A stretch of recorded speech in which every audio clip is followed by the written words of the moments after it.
How much did your dad leave behind?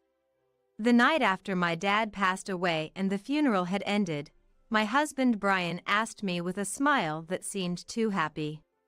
Didn't the funeral just end? But we need to clear these things up, or it'll cause disputes later on. How much was there? Brian kept asking persistently. Just so you know, it's not just me. Mom, me, and my brother Thomas are the heirs. Yeah, but I'm talking about your share, Sophia. Talk about a distasteful way to put it. I thought, yet figuring it would soon come out anyway. Dad put $3 million in a debit card for me. $3 million! Brian exclaimed, sounding pleased again, which really made me uncomfortable. The afternoon following the funeral, I received a message from Brian on my mobile phone. His voice sounded troubled. That debit card. What about the debit card? Surprised that you couldn't withdraw the money? I asked Brian coldly. How do I get that money out? Why should I have to tell you that? It seemed Brian truly didn't know that spouses of heirs had no rights. My name is Sophia, a 55-year-old housewife. I have a son named Daniel and a daughter named Abigail with Brian, who is the same age as me. I was born into a very ordinary family, went on to study ordinarily, got an ordinary job, and then married ordinarily, blessed with 2 children. Brian and I met at work. I thought I had been walking an utterly ordinary path in life. 5 years ago, my dad was diagnosed with a serious illness. At the age of 78. Despite his age, he had been free from sickness all his life, so the sudden discovery of the illness was a shock. The doctors said surgery was out of the question. However, due to his advanced age, the progression of the disease could be slow, and there was a chance he could live out his natural lifespan. I've heard all about the illness. But listening to the details, it doesn't seem all that bad. I've been healthy up till now. From here on, I'll just take it easy until it's my time to go. Dad said this calmly, much to our family's astonishment. When I reported back to Brian, how old is Dad again? 78. 78, huh? They say it's the era of living to 100 now, so it's not particularly early, is it? My parents could go at any time too. I guess it can't be helped. He spoke as if it were someone else's concern. I thought his comment was cold, but if something happened to my in-laws, perhaps I wouldn't be able to react much differently, so I decided not to say anything. Then, 2 weeks later, Dad said he had something to discuss and wanted us to gather. I'm fine, it's your parents' matter, right? But Dad said he wants you there too. He's probably going to say something like I have some last words, or ask us to take care of Mom if something happens, right? That might be the case. I'm not good with mourning. I'll be staying at home that day. With that said, I couldn't push any further and decided to visit my childhood home alone on the day. When I arrived, my brother Thomas and his wife Madison were already there. Where's Brian? He said he wasn't feeling well and decided to sit this one out. I see. Dad didn't say anything more. Well, working in food sales is busy work. Let him rest on his day off, he said. I felt terribly sorry for Dad. The truth was, Brian just didn't want to bother coming for no particular reason. And then, Dad began an unbelievable story. What? How much? Could you say that amount again? $11 million. We were so shocked by the number repeated that we were left speechless. According to Dad, 2 years ago, when his uncle passed away, he inherited a bit of money and decided to invest that amount in something. It was cryptocurrency that was starting to get popular at the time. I thought, it's money I never had anyway, and put it all in there. Then, it increased that much, huh? What surprised us most was not just the number, but that our elderly dad would try his hand at cryptocurrency, something we couldn't have imagined. So, what did you do with it? It became such a large amount that I thought it was best to stop there, so I pulled it all out and converted it to cash. That decision surprised me. I thought people who dabble in such things either keep trying to recover their losses, even going into debt to do so, or if they profit, they become greedy for more and continue. Guess it was good timing to pull out. After that, there seemed to be various problems, but I got out just before those happened. What an incredible luck! I'm astounded. I couldn't help but let out my true feelings. Dad just laughed shyly. So, what's today's discussion about? Well, it's about dividing up that inheritance. Don't talk about such unlucky things. It's the era of living to 100 now. It's too early for such discussions. When I said that, Dad laughed. Well, I thought the same, but these are discussions to be had while one is still healthy. I suppose so. So, that's why I wanted to have this talk with you and your partners. I was surprised again by Dad using the word partners. If something happens to me and suddenly such an amount appears before you, you might lose your way. And you might not know how to discuss it with your partners, right? Thomas and Madison exchanged troubled looks. So, I want you to be prepared in your hearts and think about how you'd use it after receiving it. That coming from the man who dumped his great-uncle's inheritance into cryptocurrency? Indeed. We all laughed at Thomas's comment. I was just really lucky. Knowing that, I wanted to make sure you all would handle it properly. I understood Dad's feelings very well. My brother, his wife, and I promised to do so, had a meal with our parents, and then headed home. What? The inheritance was actually a good story? Maybe I should have gone too. When I briefly summarized the meeting for Brian, he seemed surprised but then said, "How rude to call it a good story about an inheritance." Well, yeah, but it's a significant amount of money we're talking about. How much are we getting? I frowned at Brian's way of speaking. I don't want to say. Come on, we're a couple, aren't we? No secrets between us. If you wanted to know, you should have come with me. Brian scratched his head uncomfortably at my response. Well, I was tired from work, and I didn't think it was going to be such good news. Good news? I involuntarily slammed my hand on the table. Do you think it's good news that Dad got an incurable disease and we're talking about his inheritance because of it? Sorry. He apologized sincerely, realizing I was genuinely angry. But Dad is still healthy, right? You said he wanted to talk about it while he could. That's true, but...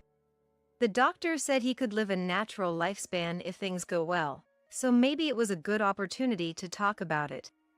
I thought maybe he had a point. But my distrust of Brian didn't disappear. See? I'll consider your dad's feelings and visit to talk more. Seeing Brian so visibly pleased made me feel not just distrustful but also disgusted. After that, true to his word, Brian started visiting my parents' house frequently. On weekends, when the children said they were going to see their grandparents, Brian, who used to say he'd stay home and sleep, now eagerly joined them. And then one day, Abigail angrily said, "I'm done with Dad." That day, Brian insisted on accompanying Abigail to visit Grandpa. What happened with Dad? According to Abigail, Brian had asked Dad how much the inheritance was during the conversation. And when Dad said, "Let's not talk about that now."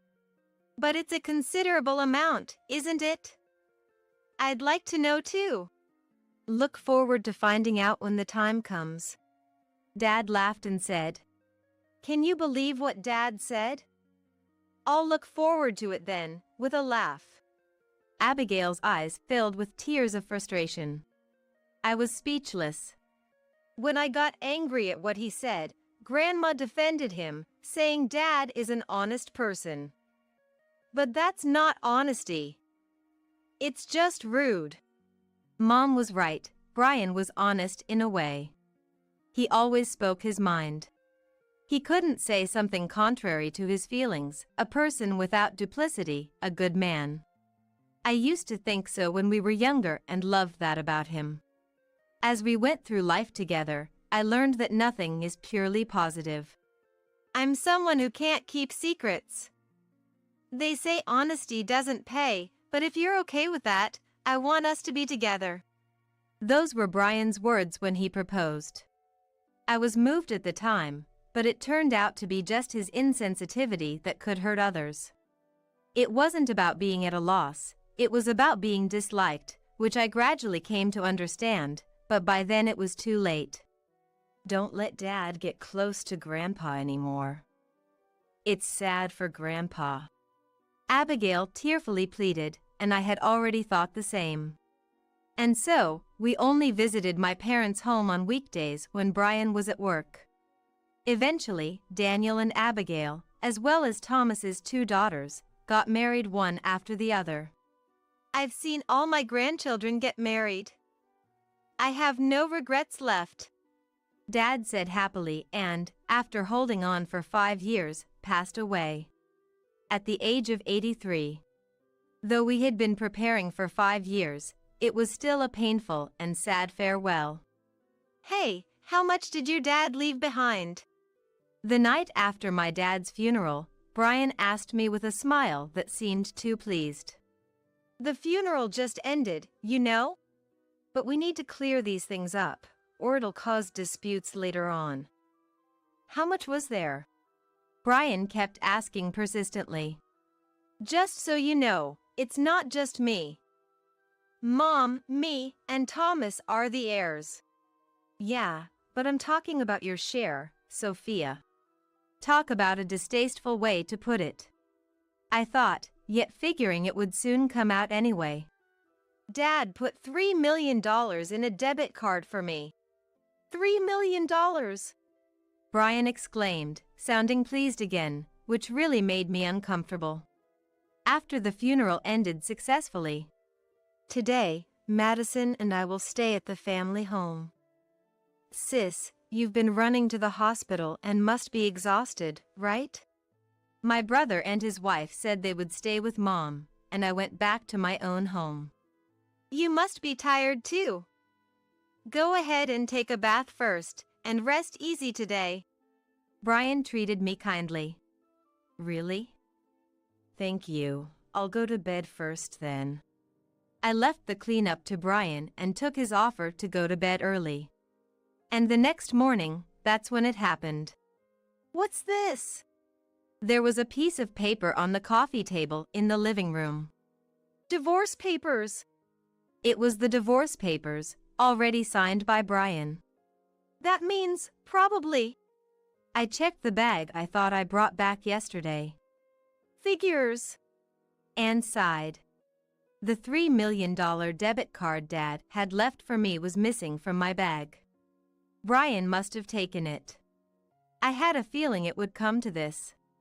Yet, at the very end, there was a part of me that wanted to trust my partner of many years. That's why I deliberately left everything to Brian and went to bed early. How pathetic. I had given him one last chance. And it was Brian who squandered it. There's no pity left to give. I checked the time, and it was still 7 a.m. After getting ready for the day, I waited for the right time to start making moves. The afternoon after the funeral, I got a call from Brian. His voice sounding troubled. Hello? What do you want? That debit card. What about the debit card? Surprised you couldn't withdraw the money? I asked Brian with a cold voice. Brian is simple. I intentionally left the debit card. I knew he would think that if he had the card, he could withdraw the money. Then, I wrote a 4-digit number inside the card. He must have thought it was the PIN. But entering that number wouldn't authenticate anything. Because that number is my birthday. I don't know if he didn't remember my birthday, or if he thought Dad had set my birthday as the PIN. At this point, it doesn't really matter. But, as I expected, Brian took it as the PIN. He must have happily gone to the bank with it. The thought is so pitiable it's almost laughable. How can I get that money out? Why do I have to tell you that? Well, that money, I thought I'd take it. Excuse me? I was astonished. He was being honest about that too. Why would you think you're entitled to it? Well, we're married, so that's ours, right? So, I thought I'll give you the house, and I'll take this. I couldn't help but burst out laughing. Unfortunately, you have absolutely no right to that money. What? Inheritance money is not marital property. So, it belongs to me alone. What's that? I never heard anything like that. Brian was shouting over the phone. It seems Brian truly didn't know that a spouse of an heir has no rights. If you're considering inheriting a large sum. No, that's not right. If you're considering stealing a large sum, didn't you think it necessary to have some knowledge about it? While dreaming of a foolish adventure, I wish he had taken the time to learn at least that much. Just like a child. In all the worst ways. That part of him, supposedly being a good person, is clear. Honest, straightforward, without deceit. If that were truly him, he shouldn't have tried to take what wasn't his in such an uncharacteristic way. Not being able to stay true to himself until the very end. That seems like Brian's downfall. As I listened to Brian shouting various things over the phone, I thought about this. Poor man. Hey, are you listening? If you can hear me, answer me, hey. As I was lost in thought, Brian, irritated by my silence, snapped at me. Yes, I'm listening. What were you saying? Hey. Is that the kind of person you were? We're married, aren't we? You could at least give me half, right? Please. I'm not even asking for half anymore. A third would do. $1 million, I'll settle for $1 million. That's fair, right? Brian pleaded in a pitiful voice.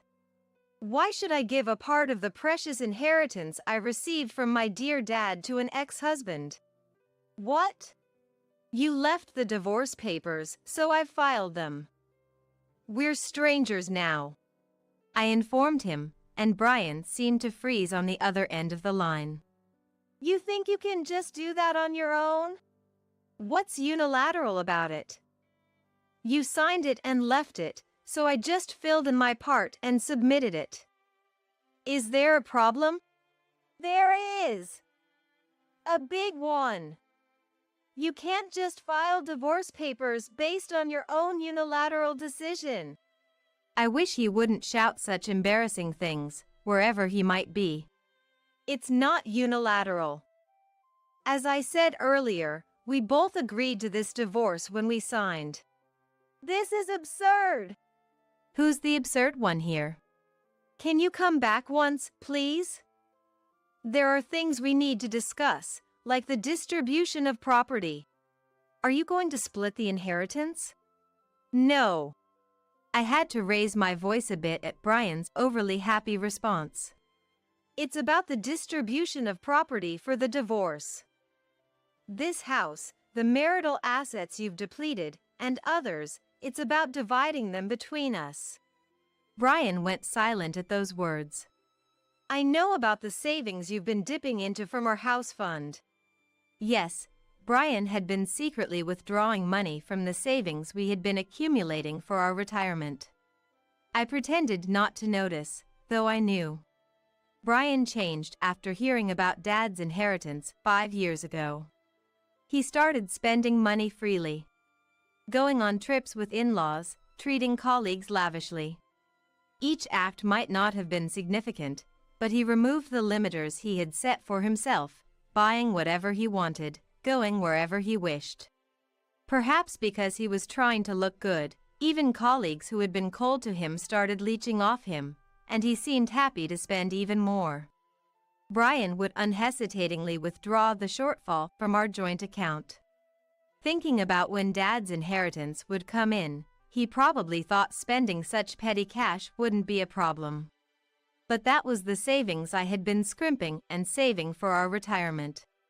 The thoughtlessness of not considering someone else's hard work, seeing it merely as numbers, almost makes me nauseous. Brian had been happily living every day to the fullest for these 5 years, as if he were a child, shining his eyes like a little boy. I was disillusioned by such childish spending. I would have preferred it if he had spent it on another woman. "If you don't come back, I'll report the debit card as stolen to the police. Goodbye." I finished saying just that and hung up the phone, then turned it off. After that, Brian obediently returned home once and, in front of the children, complied with the distribution of property. Or rather, was made to comply. It seems Brian had planned to retire early and travel the world once he got his hands on Dad's inheritance. Dreaming big is free, but I wish he'd pursue those dreams on his own merit. For that reason, Brian had submitted his resignation at work. It was accepted, and though Brian did receive some severance pay, he unfortunately didn't get the full amount. Naturally. It was a resignation on his own terms, after all. Furthermore, even that amount became subject to the property distribution, so he couldn't keep all of it. I reluctantly decided to buy the house we were living in. Of course, at half the selling price, just Brian's share. The mortgage was already paid off, so transferring the money and changing the deed into my name completed the sale. After buying the house and reimbursing the portion of the marital assets Brian had squandered, including half of his severance pay, Brian was left with hardly any money. Far from early retirement, he now has to find a job again to make ends meet. Brian, crying, pleaded for a second chance, but I had no intention of agreeing. For the past 5 years, Brian had been dreaming of the day he'd receive the inheritance. He had joyfully made various plans for that day. He had filled a bookshelf with travel guides for a global journey. If he had been a boy, I might have fondly watched over that dream of someday traveling the world. But it was all a hollow dream built on the day Dad's life would end. I had no intention of hiding my feelings, nor did I want to spend my future with someone who eagerly counted down to such a day. It was all brought upon by Brian himself. I hope he finds new dreams to live for in the future. Dreams that, just like before, fittingly do not include me. And so, I divorced and sold the house we had lived in for a long time. Though part of me wanted to keep living in that familiar home, considering the chance of Brian lurking around, I decided to sell it. I also arranged for Mom and the children to move. You never know when Brian might turn up, asking for help. As a minimum contact, it seems they've only given out Daniel's phone number. Apparently, Daniel occasionally gets crying calls, but he just listens and then hangs up. Daniel requested a transfer at work and now lives in a provincial city. It's impossible for Brian to rely on Daniel for anything now. Abigail moved to a land she had been interested in before, knowing she could work from anywhere. As for Mom and I, we bought a house near Abigail and her husband, where we're living a leisurely life, occasionally taking care of what are my grandchildren and Mom's great-grandchildren. By the way, that world trip Brian had longed for. I could go on it myself, right? When I mentioned it, Mom said she wanted to go too. Maybe we'll take a leisurely cruise together soon. Of course, bringing Dad's photo with us. A rich and fulfilling later life. That's one thing I must thank Brian for showing me such a wonderful possibility. While I was out shopping, my phone rang with a call from Dob. Answering, I heard Dob's voice, sounding deflated. "Well, what a surprise, you're alive. I heard the house caught fire." "What?" Indeed, I had heard sirens earlier, but never imagined it was my house involved. "I heard a woman got seriously burned." "You okay?" "What? I'm out shopping. There shouldn't be anyone at home." "So it wasn't you who got taken away?" Dob sounded more disappointed than relieved. Dob definitely knows something about this fire. I just had this gut feeling. "I have many questions, but they can wait. I'm going to check on the house." I hung up and started running. My home, meant to be a modest yet warm sanctuary, was engulfed in flames. I can't believe it burned down. I've always held back, but if Dob was planning to hurt me, I'd never let it slide again. Sooner or later, people like Dob are bound to face their downfall. If that's the case, I'll be the one to push him over the edge. My anger is unstoppable. I am Sharon. A single, 40-year-old office worker. Well, perhaps not so ordinary. I'm a big fan of Meriwether, a male idol from Kiss Me Prince. I'm so hooked that I pour most of my monthly salary into supporting him. Meriwether has this younger brother vibe that's very healing to watch. I record all his shows, and for live events, I'm at my computer 10 minutes before tickets go on sale, ready to battle it out. My family and relatives might shake their heads, but this happiness is something only a true fan can understand. As long as I have someone to love, I should feel fulfilled, or so I thought. But now, Clayton, the last of my close friends from college, has gotten married. Looking around, I'm the only one left unmarried. The reality I've been avoiding all this time has finally caught up with me. Overwhelmed, I impulsively signed up on a matchmaking website. And I decided to attend a party organized by the matchmaking site, where I was destined to meet someone special. Wait. Meriwether? A young man who could be mistaken for Meriwether from afar was there. During the mingling time, I made a beeline for him. "Excuse me. You're Meriwether from Kiss Me Prince, right?" He laughed, amused. "People say I look like him, so I've styled my hair and vibe to match." His name was Clayton, 5 years my junior at 35. But youthful enough to pass for his 20s. As a self-confessed idol fanatic, I was completely charmed by Clayton. Clayton seemed to take a liking to me too, and we started dating. He treated me like a fan on our dates, and I found myself falling for him, projecting Meriwether onto Clayton. In hindsight, it was odd that such a desirable man would choose a 40-year-old idol otaku like me, but at the time, I was oblivious. Soon, I received a formal proposal. The proposal took place at a location where Meriwether once proposed to the lead actress in a TV drama. Lost in my romantic fantasy, I accepted his proposal without hesitation. However, just before we were to register our marriage, Clayton brought a high school boy to our date. "Actually, I have a son living with me." The boy introduced as his son, Dob, didn't resemble Clayton much. He was a quiet-looking kid. Clayton is 17 years old. Wearing thick glasses and with unkempt hair. His gloomy appearance was evident as he wouldn't even make eye contact with me. "I should have come clean sooner, but just couldn't find the words. I'm sorry, Sharon." His apology pose, so reminiscent of Meriwether's that it seemed studied, unexpectedly triggered my maternal instincts. "I suppose I can forgive you. We were a completely foolish couple." Then, I overheard Dob muttering under his breath. "Just another wrinkled old lady." I couldn't believe my ears. "What?" It was said so naturally that I wondered if I had misheard. I asked Dob to repeat himself, but Clayton interrupted. "Dob seems happy to have a new mom. Let's get along."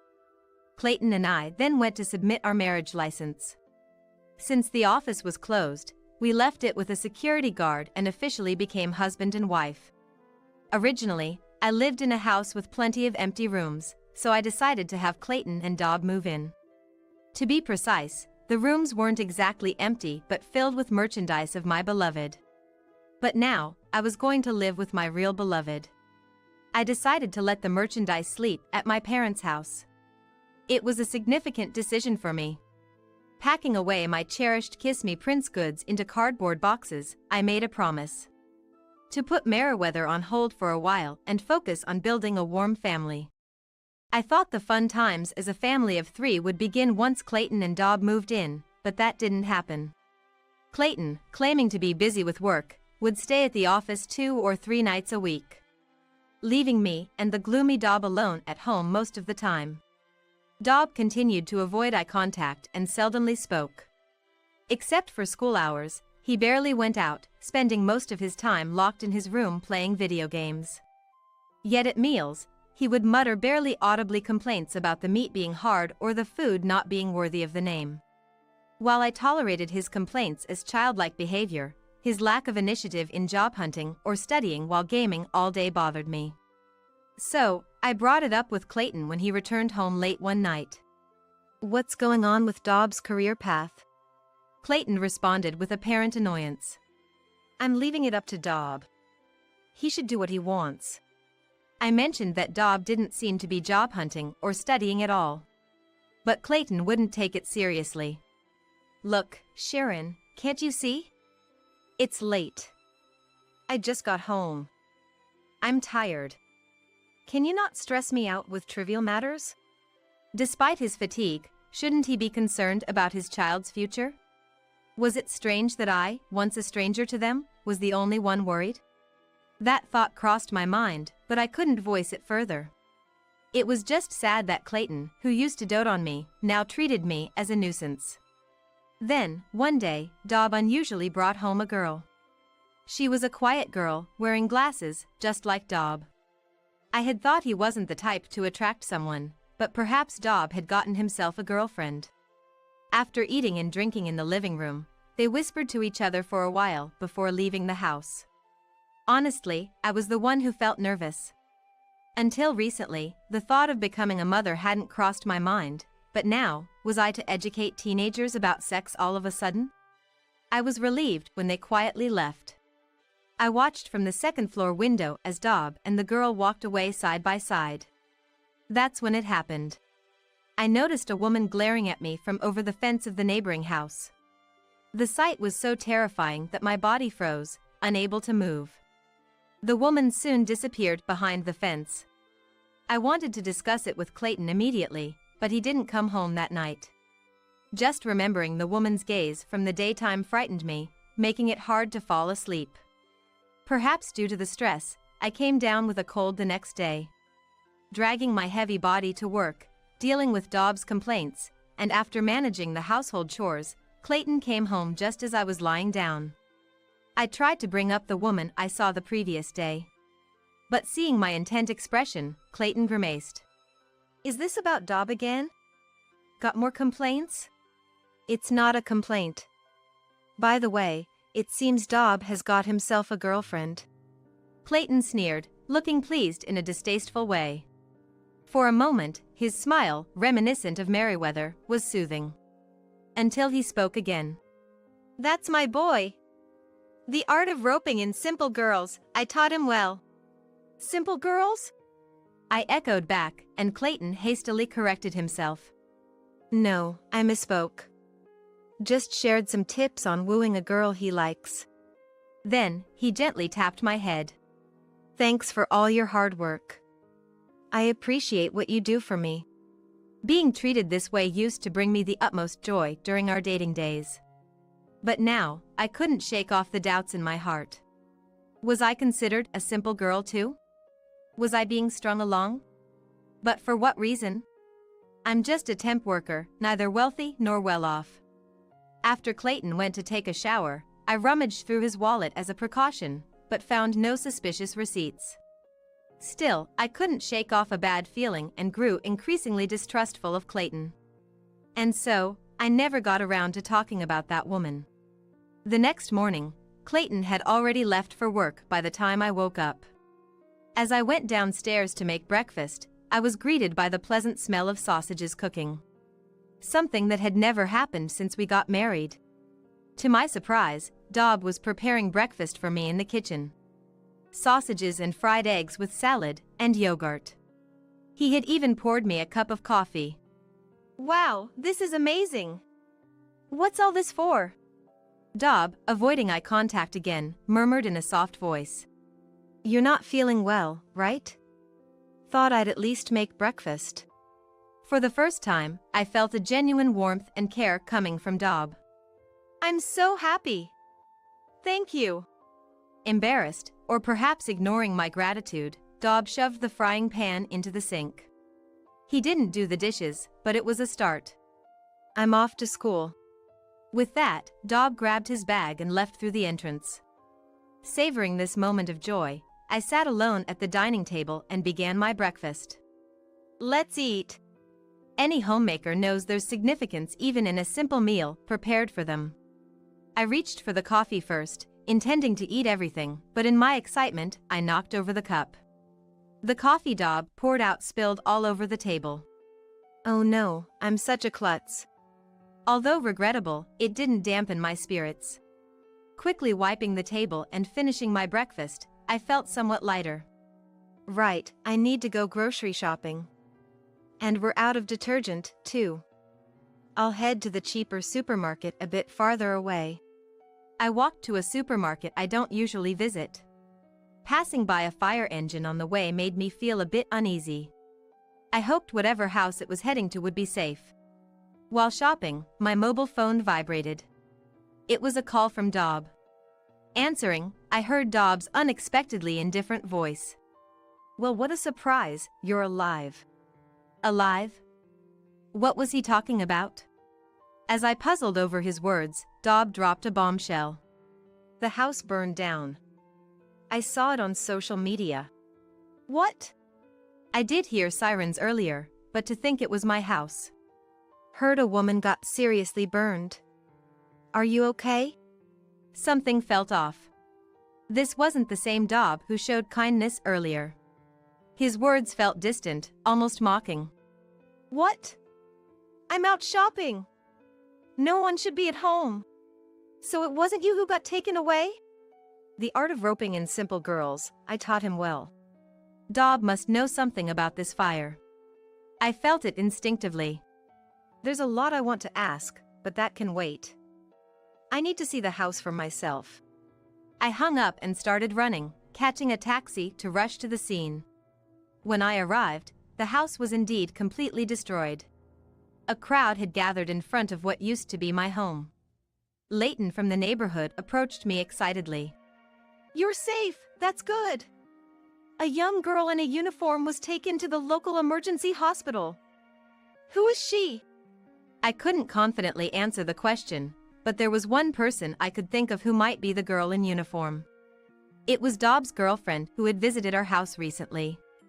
I was stopped by the police, who mentioned they wanted to talk later due to the incident's nature. I got back into a taxi and headed to the emergency hospital. As the taxi swayed, tears began to form. My home, supposed to be a modest yet warm sanctuary, was all gone. I can't believe it was completely consumed by flames. And Dob's attitude on the phone earlier kept bothering me. If his kindness this morning was only superficial, intending to harm me afterward, I would never show leniency again. Sooner or later, people like Dob would face their reckoning. If so, I was ready to be the one to push him. My rage was unstoppable. At the hospital, I tried to inquire about the situation but was denied due to privacy concerns, unable to meet the girl brought from our house. As I sat in the lobby, a woman rushed in, frantic.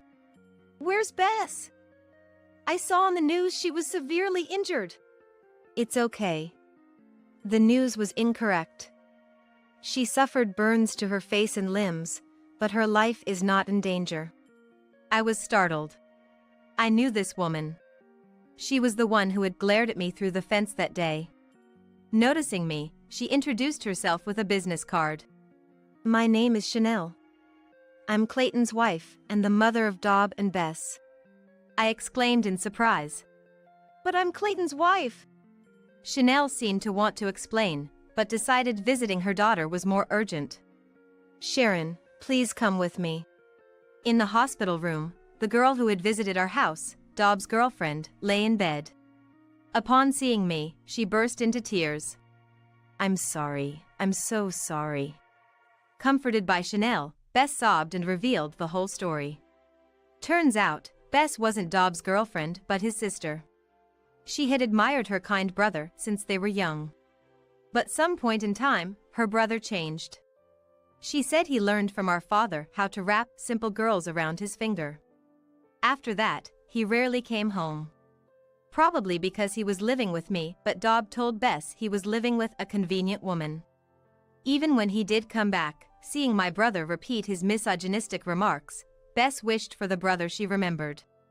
How can I get my kind brother back? She asked Dob, and to that he answered like this. I want you to set fire to the house of Dad's mistress, Sharon. Bess, swayed by Dob, scouted my house for this reason. That's why Bess had come to my house. After much hesitation, thinking of her brother, she went through with it. But called the authorities immediately after realizing the gravity of her actions.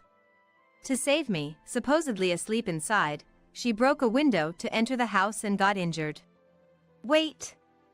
What do you mean supposedly asleep? Through tears, Bess answered. My brother planned to put sleeping pills in your coffee. A chill ran through me. Had I not spilled my coffee, I might not have been safe. Chanel, in a near frenzy, scolded Bess and apologized to me. How could you do such a foolish thing? You nearly killed someone. Sharon, I don't know how to apologize enough. It was a lack of supervision on our part. What Dob and Bess did was terrifying. About that, I started, addressing my lingering doubts. Dob is legally my child now, right? We submitted the marriage license. Chanel hesitantly took a piece of paper from her bag. It was Clayton's family register. Indeed, Chanel's name was listed as his wife. My husband had previously deceived another woman in the same way. You and Clayton submitted the marriage license after hours, didn't you? She was spot on. Because he's already married, it should have been rejected, but the security guard accepted it after hours. Probably, the office tried to contact Clayton's mobile afterward, saying the license is invalid due to bigamy. Faced with this unbelievable truth, I felt dizzy. Why would Clayton do something like this? Chanel sighed deeply. Her forehead marked with deep lines of hardship. Sharon, by any chance, are you a fan of Meriwether from Kiss Me Prince?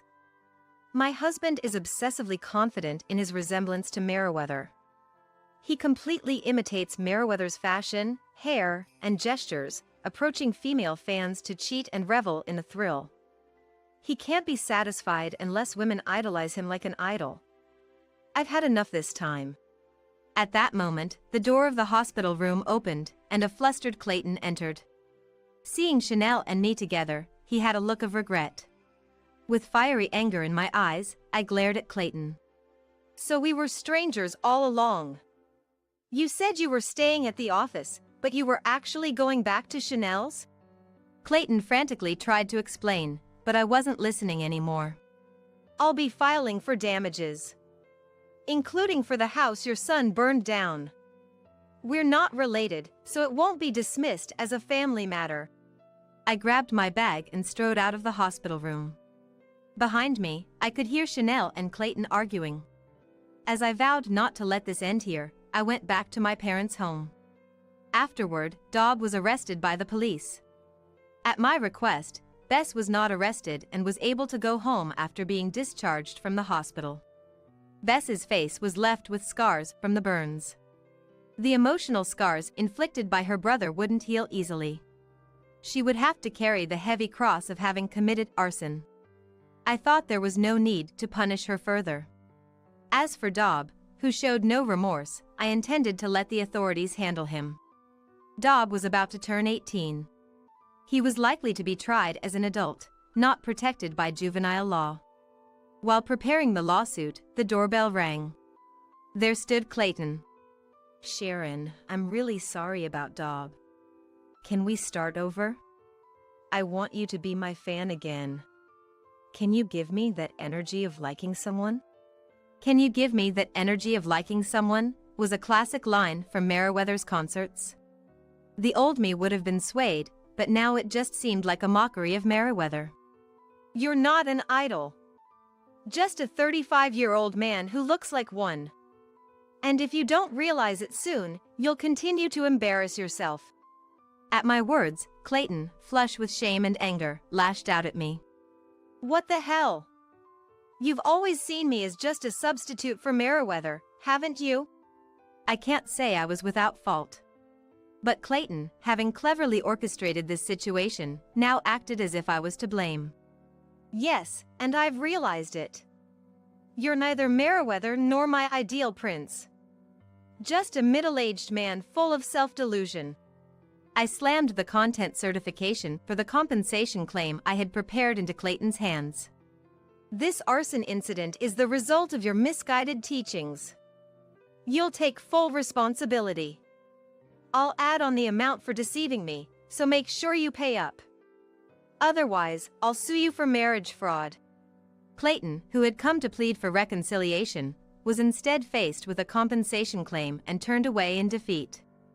Self-centered to the end, Clayton left filled with disappointment.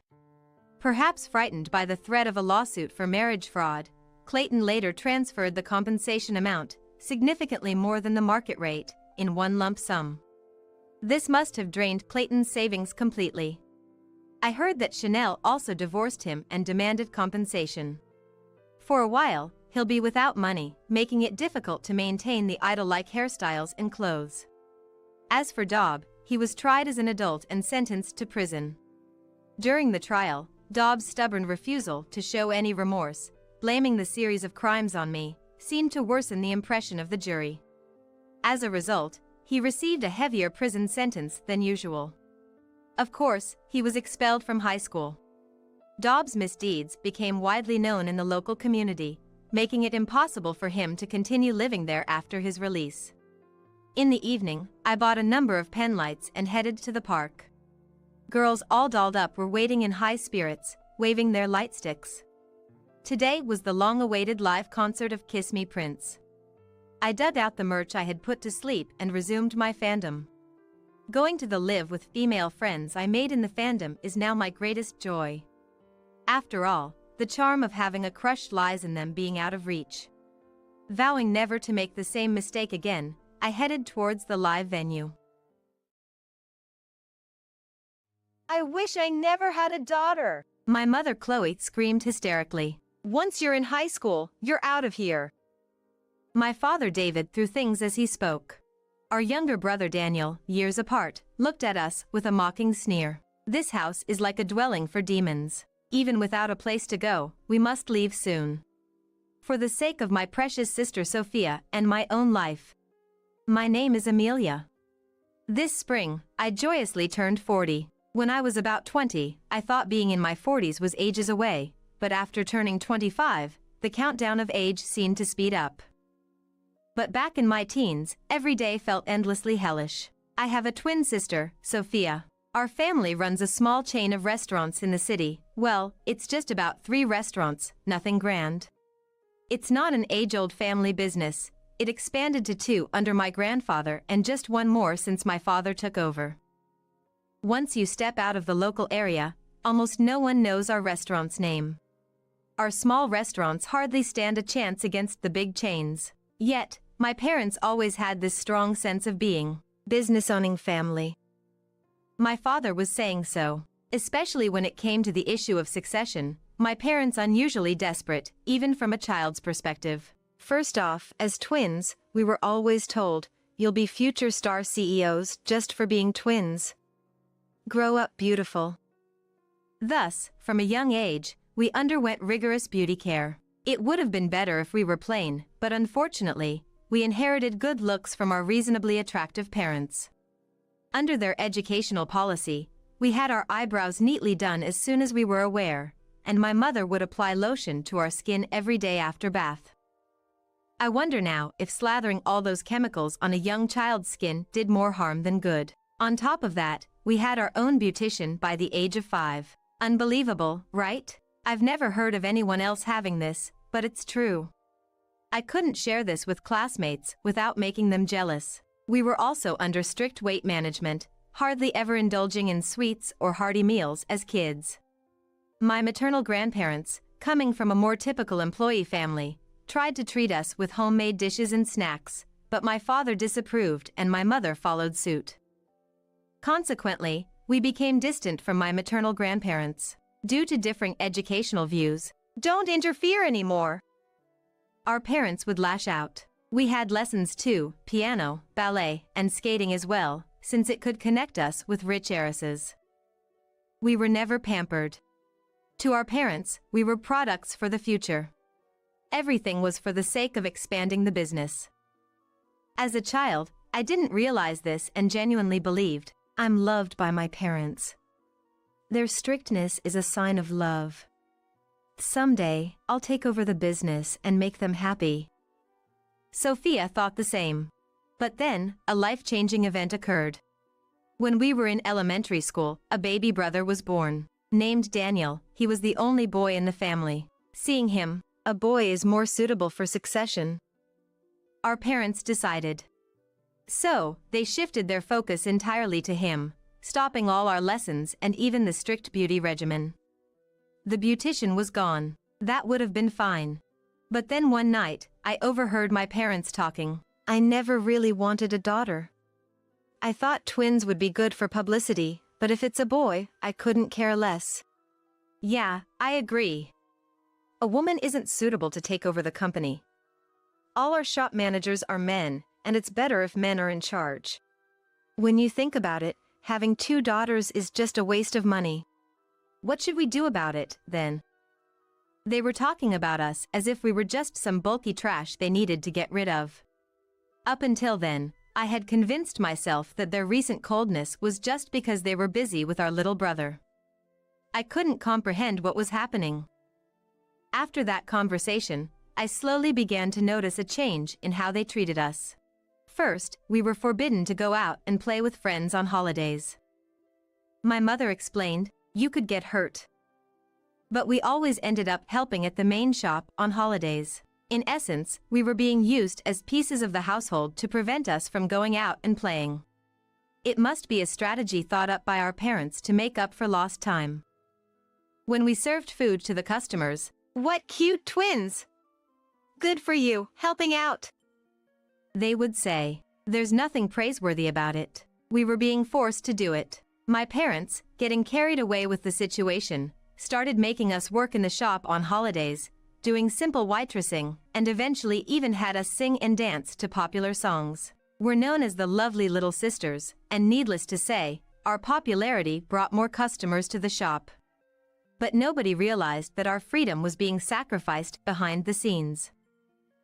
On weekends, we were sent to the shop. Don't let your grades drop. It would look bad.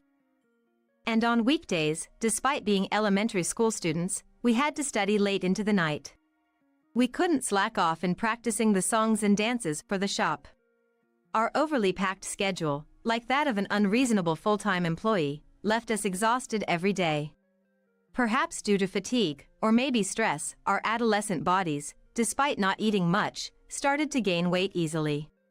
Once our parents realized we were of use to them, they became fussier about our appearances. Make sure you manage your weight, they would say, giving us mostly vegetables, typical of what a model would eat. Although we were never denied food, such a diet was too healthy for a growing teenager. Because of this lifestyle, there were times in middle school when I missed my periods. Meanwhile, my brother Daniel, who had been doing karate since he was young, didn't gain weight easily. He was treated differently. If you're going to be a future entrepreneur, you need to know good food. And he alone ate high-quality ingredients. For a teenager, resentment over food is significant. The treatment from my parents, coupled with the disparity in meals between us siblings. It was enough reason to resent Daniel. I think it was only natural that the bond with Sophia would become stronger. One day, after dedicating our youth to the shop and house, and even beginning to resent our parents, my father called us. It would be embarrassing if word got out that an idiot came from our house, so make sure you go to a high school with a good reputation. He said so. It was the beginning of 8th grade in middle school. Despite barely managing our grades while helping at the shop, it was impossible to meet such expectations. I asked if at least we could be excused from helping at the shop, but he didn't listen. Getting into a famous high school becomes a marketing slogan, he said. There was no fighting back for a mere middle schooler. If you end up in a low-tier high school, don't bother coming. Threatened like this, we studied desperately. In the following year, my sister got into the high school our parents wanted, but I didn't. My father was furious, throwing things around, luckily not hitting anyone. But I was terrified he might hit Sophia, who was trying to protect me. My mother also holding her head. Why has it come to this? Why are you so useless? Hysterically yelled. It was like a scene from hell. Was it my fault for not getting into high school? Wasn't my effort worth recognizing? Only Sophia, who understood me, hugged and cried with me. Daniel, resembling our father, looked down on me as if to say, that's why women are. It was infuriating. Why do you have to mess up my life? My father said. If anyone was messing up a life, it was my parents messing up ours, but I couldn't say that. Enough. The family heir is a man. We don't need women. Should have done this sooner. Listen, we'll pay for the tuition, but don't you dare come home. It looks bad. Once you two are in high school, both get out. Don't ever come back. He slammed the newspaper on the floor. At that sound, Sophia and I flinched, looking at each other, tears in her eyes. We couldn't stay here. It wouldn't just be high school. College entrance would be the same. I was a bit weak today, but I am her older sister. Understanding my intention, Sophia nodded. Indeed, she's my other half in this world. Quietly holding each other's hands, we glared at our parents. Understood. And simply replied. My father said, you'll come crying back, but I won't help. But I thought I was not going to cry. A few days later, on the night of our middle school graduation, Sophia and I left home. For about 2 days, we slept in a park, but noticing a homeless person watching us with a creepy smile. We realized living on the streets wasn't feasible for 2 kids. There were no adults we could rely on. That's when the faces of our maternal grandparents came to mind. They had been estranged from us for scolding our parents about proper child rearing. Maybe they would be on our side, but our hope was dashed. Even after explaining our situation to our middle school and borrowing a phone from our former teacher to contact them. I'm sorry, but we don't think of her as a child anymore. We don't want to have anything to do with you guys either. We were rejected by our maternal grandfather, Andrew. Apparently, unbeknownst to us, my mother had been extorting money from them. It was understandable that they wanted nothing to do with us. Just when I thought nothing was going right. How about coming to my place? It might be cramped for 3. Our former teacher Scarlett offered. We knew if our parents filed a missing person report, it could jeopardize Scarlett's position because of us, runaway girls. But we also knew our parents wouldn't bother. Most importantly, there was no one else we could unconditionally trust and rely on. We said, please, teacher. With asking for shake hands. Sensing our tension, Scarlett joked a bit. Understood. And smiled. Thus, a new life began for Scarlett and 2 of us. Even if you're a bottom-tier high school, you still pay tuition. Our parents said they'd pay for tuition, but in reality, we were treated as if we declined enrollment. They would have thought once we left home, it should be better to spend all the money on Daniel. We can't even go to school. As we were disheartened, Scarlett offered. Can you do part-time? I wish I could cover all expenses, but it's a bit tough right now. I'll support you in other ways. Like this. Right. High school students can work part-time. We weren't like before. Realizing that, it seemed Sophia had the same thought. We don't need money. But could you help us with our studies? Scarlett was surprised at our request. Of course, but what will you do? We'll save money working part-time for a year. No, 2 years. Then we'll go to high school. But our studies might suffer. That's why we need you. You can rely on me for money. No, it's not that. Relying on you would feel like losing to our parents. It's probably just us, but we want to prove them wrong on our own. She was silent for a while, contemplating. It's understandable. We were planning to delay it for a year or two, just out of spite for our parents. Was it the right resolve, or just childish stubbornness? After a pause, "All right," she said. A year later, Sophia and I worked multiple part-time jobs and, with Scarlett's advice, entered an online high school. It was cheaper and we could continue working. We also rented a room next to Scarlett's house. We didn't want to compromise her position by living with her continuously, though we never wanted to contact our parents again. "We need your consent to rent a house." We reached out. "As long as we don't see your faces, do whatever." And they agreed easily. In reality, we hardly lived in that room, mostly staying at Scarlett's place. But it was a necessary precaution. Scarlett helped pay some of the rent. We refused to let her pay it all. She supported us thoroughly, from studies to personal life. Though she was in her 20s and more of a sister, she had become our mom. Thanks to her, we graduated from high school and, despite a delay of about 2 years, made it to a fairly prestigious university. The support from Scarlett was invaluable. At university, Sophia and I had another goal besides graduating. That's why we attended university. That was starting a business. To gain the knowledge and qualifications needed, every day was filled with part-time work, not easy, but we were determined. 3 years after graduating, we finally opened Cafe and Bar ANS Delightful, serving coffee, sweets, pizza, and sandwiches during the day, and alcohol in a stylish setting at night. Cafe and bars weren't as common then, but it caught on, and within 5 years, we opened a second location. "We did it, Amelia!" "Yes, we did!" "Sophia!" We had been betting everything on this second shop long before it opened. Our plan was to establish credibility and confidence, then open this shop near our parents' restaurant. Because that's what I had decided. By chance, a property became available right across from their most cherished third shop, allowing us to open our second shop.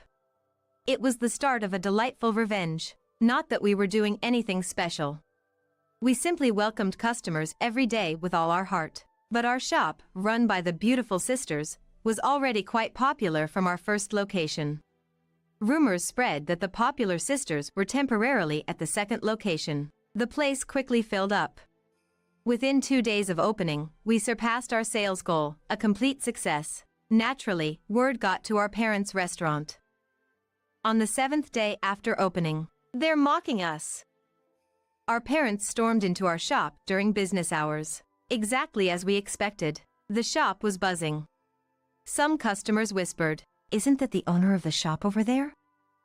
Sophia and I, smiling, faced our father. "Please, quiet down, customer," calmly said. "Don't joke with me. What's this about? Why open a shop near mine? So selfish. Our customers are decreasing because of here. Sly and unbecoming." Their words made us burst into laughter. Where we set up shop is our choice, as long as we pay the rent, right? We're not joking around. Exactly. Calling us sly and unbecoming.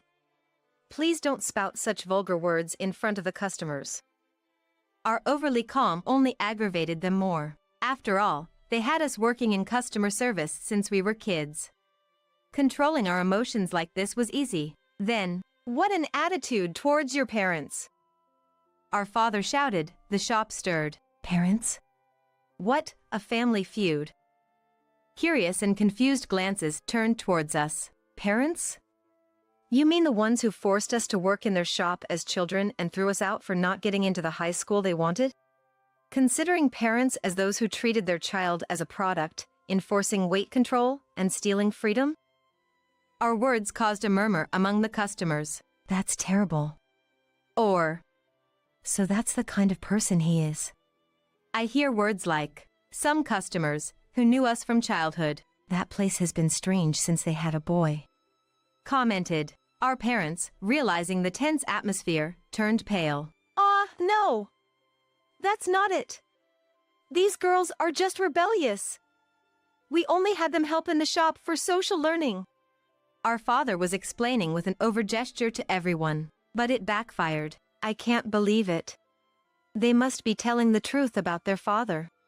Isn't it a case for child services? Admitting they had to help is just ridiculous. The customer's exchange was unstoppable, and he kept repeating, That's not it! But no one listened. Our mother, I protected these kids! trying to claim her innocence, said, Could you please leave? You guys are disturbing the other customers. I said, attempting to escort them out when suddenly, Shut up! Our father raised his fist at me. I instinctively shrank back. Then, Stop it! An elderly man, who had been quietly enjoying his sandwich and coffee, intervened. Enough! How embarrassing! You two are disturbing people's meals. Get out! Other customers joined in. That's right, get out! I got a call asking me to leave. What is it? Angry, our parents were quickly escorted out by a burly customer. He whispered something in their ears, turning their faces pale, and they never came back in. The shop erupted in applause. You all had it tough. We support you. Keep going. Encouraged by these kind words, we said, It's good to have a shop. That's what I thought from the bottom of my heart. Later on, our shop became the talk of the town after the incident with our parents, leading to the closure of all 3 of their shops. It turns out, the elderly man who saved me from our father's punch was our neighbor. His spreading of the incident branded their chain as run by a violent manager, causing a loss of popularity. While their customers dispersed, many became our regulars, liking our shop, thanks to the elderly man. With our parents' business gone, Daniel, who had been groomed as the successor, was lost. He blamed us for his ruined life and wreaked havoc at home, giving our parents a hard time. Soon after, our mother called, pleading to at least employ him in our shop. Of course, we politely refused. Our shop, run by beautiful sisters, only hires beautiful-hearted people. We had no room for a brother like our father. By the way, both Sophia and I got married in our mid-30s. Continuing the business. Due to the twins, we both fell for the same customer inadvertently. Just as we braced for a sibling rivalry, it turned out they were twins too. They never came together, so we never realized. Each thinking, he seems slightly different today. Luckily, Sophia liked the older brother. And I liked the younger one, so crisis averted. Thanks God. Now, the shop is a family business, involving our husbands. Our children are not twins though. All they look so alike with each other as they could be siblings, the power of twin genes. We have no plans to train them for business, but seeing their interest in playing shop, they might be standing at the shop's front soon.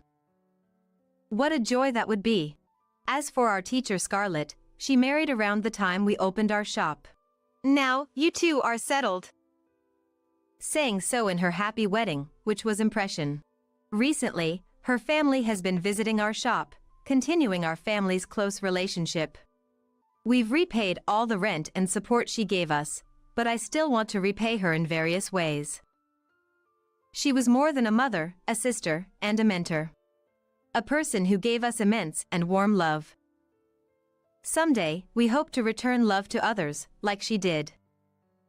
First, to guide our children towards a bright life. All right, let's keep up the good work today. Mommy's promise comes first, so please go to the hospital with this. My husband takes out $20 from his wallet and hands it to me. Overwhelmed by the unexpected turn of events, I could only stand dumbfounded, watching him drive away in his car. Unbelievably, he left his wife, struggling with her water broken, to prioritize picking up and dropping off his mother for her hobby classes. Despite the harassment from his mother and the numerous difficulties I faced, I tolerated it all, thinking of our soon-to-be-born child. But now, it's clear to me. Someone who treats their child so poorly doesn't deserve to be a parent. Bearing the recurring pain, I made up my mind to face childbirth alone. My name is Kristen. I married Scott right after graduating from college. Scott and I have an age difference of 3 years, and we have led a fairly happy life. He was one of my college clubmates. He seemed to have taken a liking to me when I joined as a freshman, and looking back, his passionate advances were almost embarrassing. As a young adult, a guy's appealing inevitably seemed cool, and I reciprocated his affection, leading to a smooth relationship from 3 months after my enrollment until graduation. Even after marriage, he was deeply in love with me, so I never worried about infidelity. He boasted at work about his happiness in returning home on time every day to eat the dinner I cooked while it was still warm, so I doubted any woman would intentionally approach him. However, he has always been particularly kind to women, attracting some attention. But since he was always devoted to me, I never let my gaze wander. Yet, there's a reason why I described our seemingly perfect marriage as fairly happy. That reason is his mother, Evelyn's presence. I thought the mother-in-law and daughter-in-law conflict was a thing of the past, but she frowned upon seeing me. "What's the purpose for today?" It was all of sudden. "You should have informed me in advance so that I could be prepared properly. Besides, you look have no gifts even being invited home. It's just bad manners. You knew you were meeting us, you should have taken care of all of these."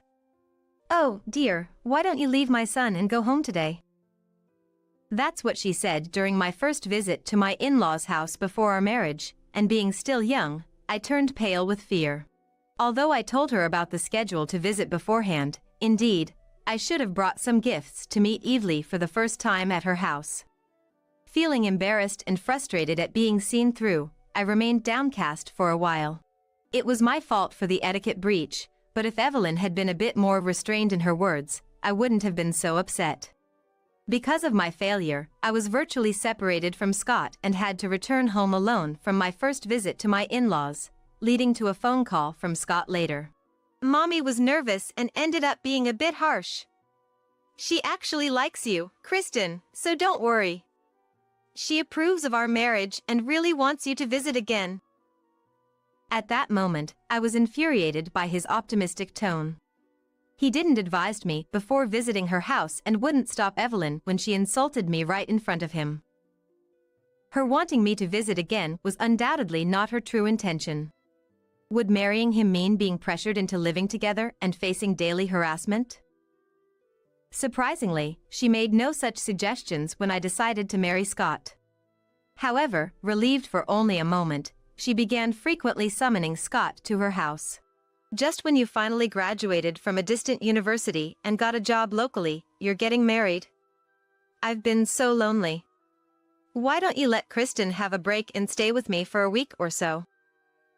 Such messages would arrive for Scott, terrifying me.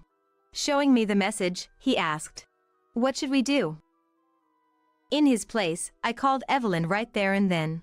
"I'm sorry for the inconvenience after your kind consideration, but we still haven't finished unpacking and handling paperwork from the move. I think it will be a while before Scott can relax. Sorry." When I said this, "Just unpack by yourself. Don't always rely on my son," she grumbled, but I simply nodded along and ended the call. Her offer to ease my burden was just a pretext, but she wanted her beloved son by her side. My anger rose towards Evelyn for her lack of consideration, even though we were newlyweds, and also towards Scott, who just laughed off the situation and wouldn't say no. According to him, Evelyn has always been like this. Her overprotectiveness worsened after divorcing Scott's father, and she even cried and tried to stop him from going to college. Somehow, he convinced her and went, but they kept in constant contact through messages and calls. He trusts his mother, who raised him as a single parent, so their relationship has always been good, as I knew from our dating days. It's great to be caring towards a child and a mother, but as adults, there should be a proper distance. However, this closeness was normal for them, and I knew it wasn't right to interfere in another family's dynamics. If it weren't for this, Scott, who is serious about both work and house chores and has a good personality, would have been perfect, so I tried to accept it. But it wasn't long before I couldn't overlook the excessive closeness between the two. One holiday, when Scott usually sleeps till noon, he woke up earlier than me and started preparing to go out. Did we have plans to go somewhere today? I asked. I'm going out shopping with Mommy, so you can stay and sleep. And he replied unbelievably. Apparently, Evelyn wanted to buy clothes and asked him for his opinion. Angry at his willingness to go, we have a day off together for the first time in a while, let's do something. I controlled my emotions and suggested, but Scott shook his head. I'd like that, but I've already promised Mommy, and she seems to be waiting outside. Shocked by his words, I went to the entrance in my pajamas. Looking out the window, I saw Evelyn's bright red car parked in the yard.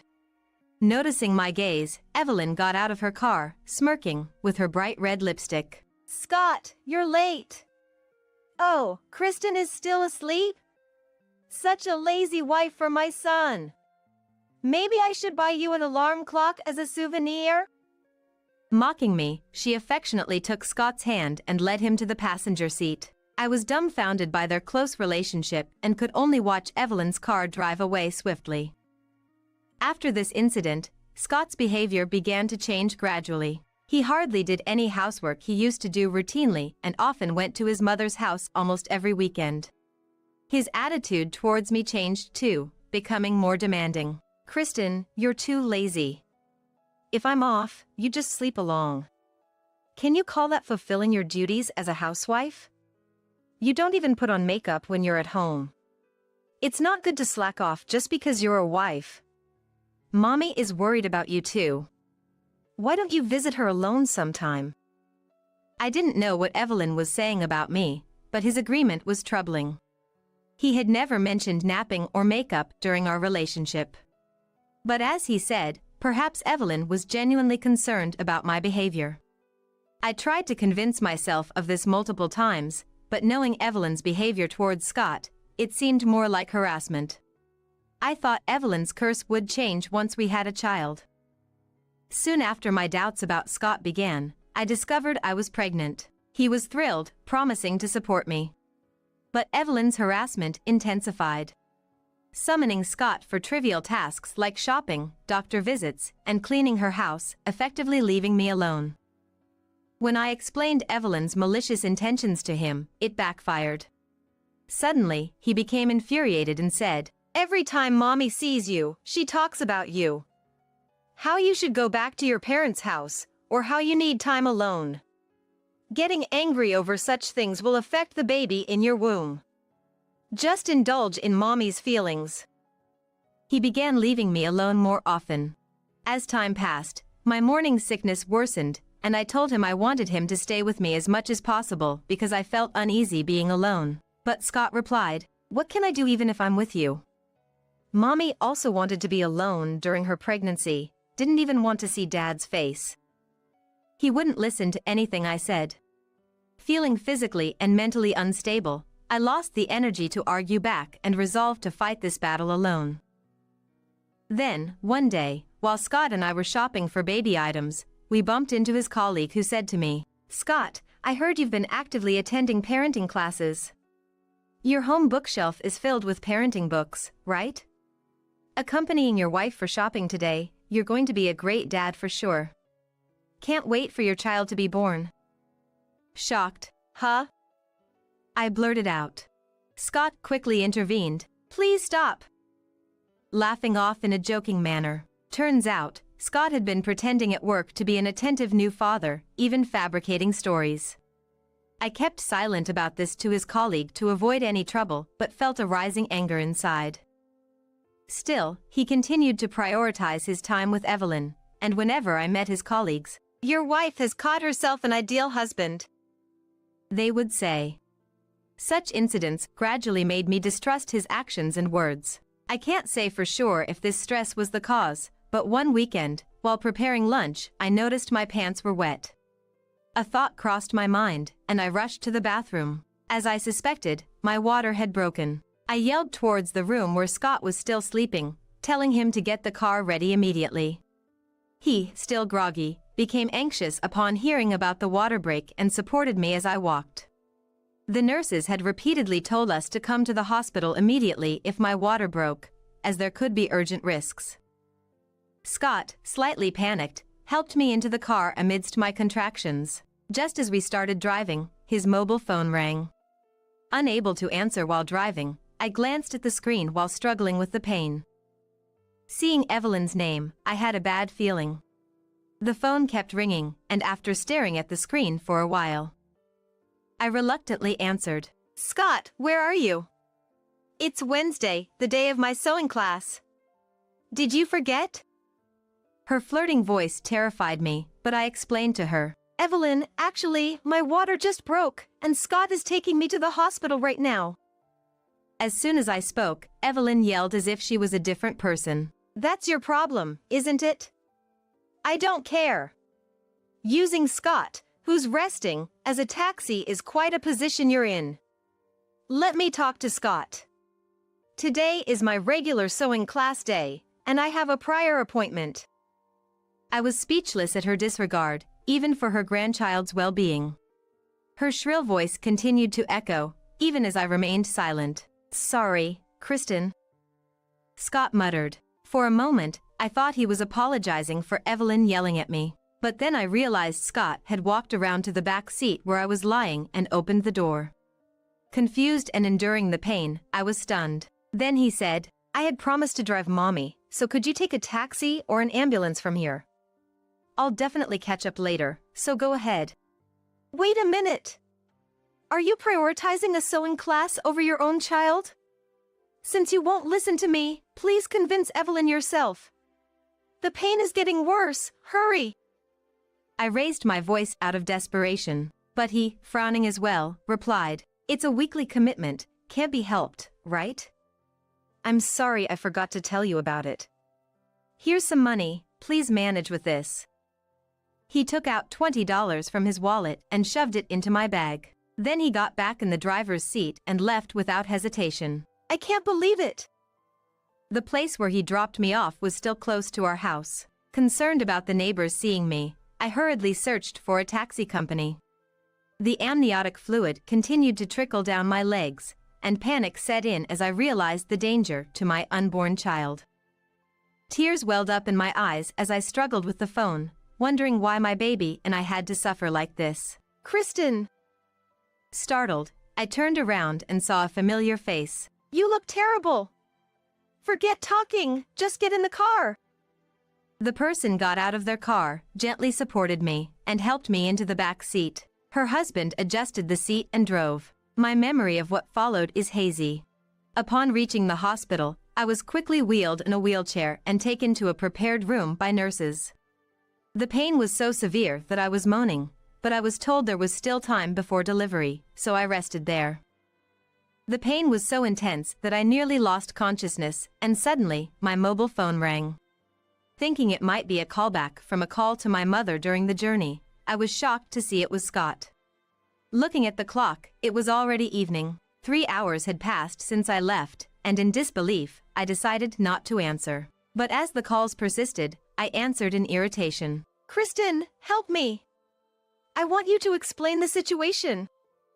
Not a single word of concern for me, and I had no idea what had happened to him. Help me.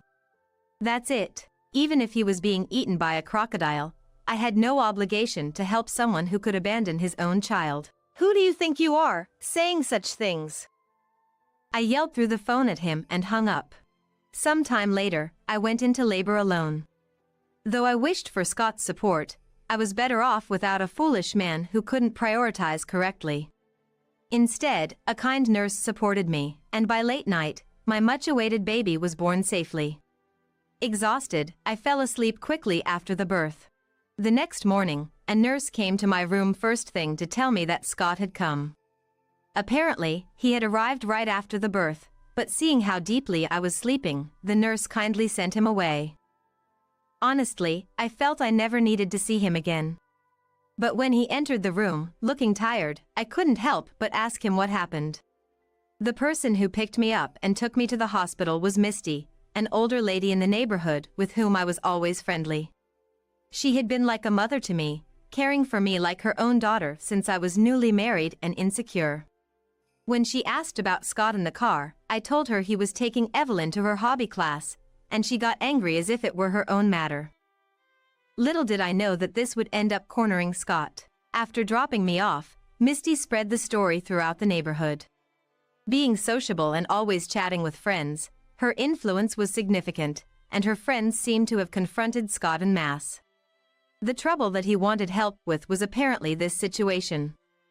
With that, a huge commotion had formed around our house with many people gathering. As panicked as he was, seeking my help in that situation was clearly a lack of intelligence. I hadn't heard from Evelyn at all, and my mind was already made up. I'm sorry, but can you leave? I'm not feeling well, and my parents are about to arrive. Do our parents know about this? I want to apologize. Can I stay? He spoke in a pitiful, muttering voice. What are you saying? I don't care about your apologies. I'm busy, so please leave. Don't say that. Where's the baby? I just want to see her and then I'll go. Just leave. There are other pregnant women here, so get out. I replied coldly and, as he still stood there, I turned my back, lay down, and covered myself with a blanket. Hey, I'm sorry. Can you call Mommy for me? I want to send her a picture of the baby. Can I call a nurse? Unbelievably, Scott reached out and shook me, just as I was about to lose my patience and push him away. What are you doing? Don't touch her. My parents entered the room. My mother rushed to my side and pushed him away. How dare you shake someone who just gave birth? And to show up without considering the situation. I'm disappointed in you. Get out now. Her fierceness, which I had never seen before, overwhelmed Scott, and he finally left the room. My father followed him, likely giving Scott a thorough scolding. During my hospital stay, I refused to see him and took the baby back to my parents' house after being discharged. Concerned about him doing something, I initiated the divorce over the phone without meeting him. I told him about the divorce papers to be mailed and the compensation claim, ignoring any objections from him. The compensation was for the scrapes and bruises I got when he forcefully made me get out of the car. He tried to make excuses, but I silenced him by mentioning the testimony of Misty and her husband and the photos of the injuries taken that day. The lawyer said the costs for his malicious actions towards a pregnant woman would be significant. While I was busy with the baby, Evelyn barged into my parents' house once. The rumor spread by Misty persisted, and the neighbor's gaze was cold. She blamed everything on me for not respecting her and her son, but my strict father handled it all. Both Evelyn and Scott were dealt with by my father, making me think it should have been this way from the start. But he said, the head of the family doesn't always stand out in the open. He was strangely trying to be cool about it. When I became accustomed to parenting, I invited Misty to my parents' house and introduced her. She quickly became friends with my mother, as they were of the same generation, and we all agreed to keep in touch. During that visit, Misty shared a story she had heard from a friend who works part-time at my ex-husband's company. Her friend, like Misty, loves gossip and apparently let slip the story of Scott to others. This quickly spread and was exaggerated, leading to a decline in his reputation. The contrast between his portrayal as a dedicated new father and the reality had a significant impact, and he resigned from his job, facing cold treatment from his bosses and colleagues. Now in his late 30s, jobless and without qualifications, he became a recluse, living off Evelyn's pension and savings, fearful of the neighbor's judgment. Years later, out of the blue, I received another call from him. Hey, where are you? I'm in front of your parents' house, but nobody's inside. His first words were curt, so I responded similarly. Can't you understand? We've moved. What do you want? Moved? Did you use the compensation money I gave you to enjoy yourself? Come back right now, let's start over.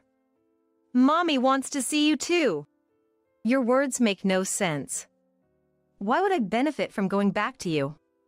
Still talking about Mommy after all this time? I don't want to hear anything from you, so don't call me again. I hung up without waiting for a reply, and my phone kept lighting up for a while. After finally setting up call blocking, I started receiving messages from him, asking for reconciliation. I read them just in case, but they were all nonsensical, saying things like, "Don't you feel sorry for the child not having a father? It's ungrateful not to let mommy see you after all she's done for you." So, I deleted all the messages and changed my email address. Although what happened was awful, it allowed me to proceed with the divorce advantageously and impose sanctions on him. Having such a worthless person in our lives would be worse for my child. Thinking so, I've been enjoying a relaxed parenting life, supported by my parents, who have become wonderful grandparents. When my husband is at work, he thinks he's royalty. "You get suspicious because you do whatever you want," he accuses. I was trembling with anger at my husband's selfish words. I swore in my heart that I would never forgive him, and that I would get my revenge. My name is Luna. I'm 26 years old. My husband Jackson is 35, and we've been married for 3 years. But I have a problem. It's about Jackson's mother, my mother-in-law, Grace. Grace is oddly suspicious of me having an affair. I know why. Jackson's brother Matthew recently got divorced because of his ex-wife's affair. I've met her a few times, but she never seemed like that kind of person. However, she fell for her affair partner and left Matthew, abandoning their home. Matthew was so shocked by his ex-wife's infidelity that he changed drastically after the divorce. Once cheerful and always smiling, he became withdrawn, not leaving his room for days. He couldn't go to work and was diagnosed with depression at the hospital.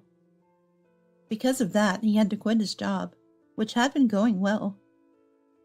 Seeing Matthew's life thrown into chaos because of the affair, Grace became overly worried that Jackson might suffer the same fate. Grace, always a worrier, even had me investigated before we got married. She hired a detective agency to look into my background. I found out when friends and colleagues at work told me strangers were asking about me. I was perplexed to learn I was being investigated behind my back, but my desire to marry Jackson was so strong that I didn't pay much attention to it. But with the recent divorce drama of my brother-in-law, Grace started openly suspecting me. "Luna, you got home after 10 p.m. yesterday. What were you doing out so late?" She would ask such things abruptly when I visited my husband's family without even a greeting. I wondered how she knew, but I was working late. "I'm handling a big project right now, so I often get home late," I answered. "Can anyone at your company confirm that? Is it okay if I check with them?" Grace asked something so absurd. "Please don't ask my colleagues. It would be a hassle for them." "Well, if that's the case, it can't be helped. Nowadays, you can track someone's location with their cell phone. Set up your phone so I can see your location on my mobile." She kept making unreasonable demands. Normally, I would refuse outright, but I was worried she might really contact my workplace. I had nothing to hide, and if it would keep her quiet, I reluctantly shared my location with Grace, without giving it much thought. However, this turned into a huge hassle. Grace began calling me frequently, even during work hours, whenever I stepped away from the office. "Luna, you're not at your company. What are you doing?" "What do you mean, Grace? I'm working. I'm heading to an important meeting with a client right now." "Really? Isn't that the area known for its busy streets? Are you sure you're not meeting an affair partner under the guise of work?" "The client's office is nearby. I have to go. I'm almost there." This kind of exchange happened over and over. Unable to bear it any longer, I spoke to my husband Jackson about it. "Jackson, you need to do something about Grace. She calls and sends WhatsApp messages nonstop, even when I'm working." "Grace is distressed about Matthew. You know what he went through. Cut her some slack, will you?" He replied dismissively.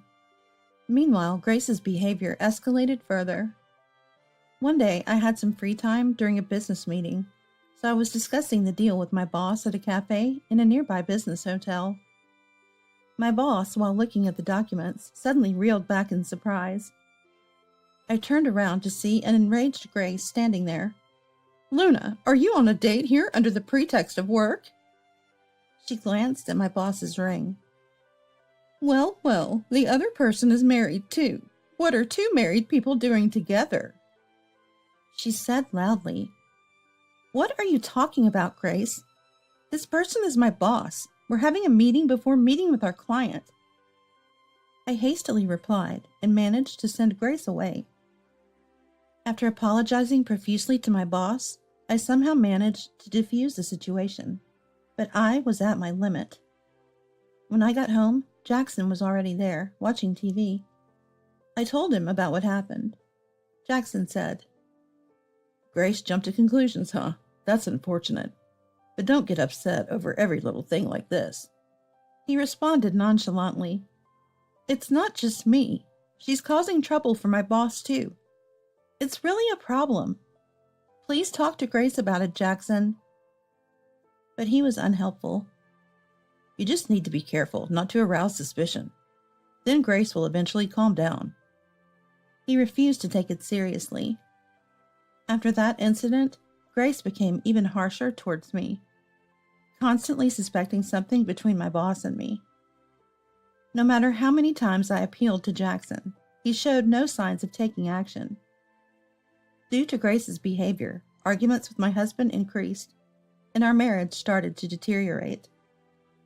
Jackson, perhaps to avoid my frustration, started working late and often didn't come home until midnight. He would have dinner outside, and began saying he had business trips on weekends, making it difficult for us to spend time together. Despite all this, the baseless suspicions from Grace didn't stop, and the relentless questioning continued. One day, seeing how tired I looked from Grace's baseless accusations, my best friend since college and colleague at work, Aria, invited me out for lunch. "Luna, are you okay? You seem really exhausted lately," she asked with concern as soon as we sat down. "It's really become a problem." I started and told Aria about what was happening. "Wow, that's tough. I remember Grace investigated you before your marriage too. These continuous days would wear anyone down. Hey, since your husband's away on a business trip, why don't we go on a trip for a change of scenery?" "A trip? Huh. Actually, there's a famous love shrine I've always wanted to visit. Let's spend a night and enjoy some good food," Aria suggested.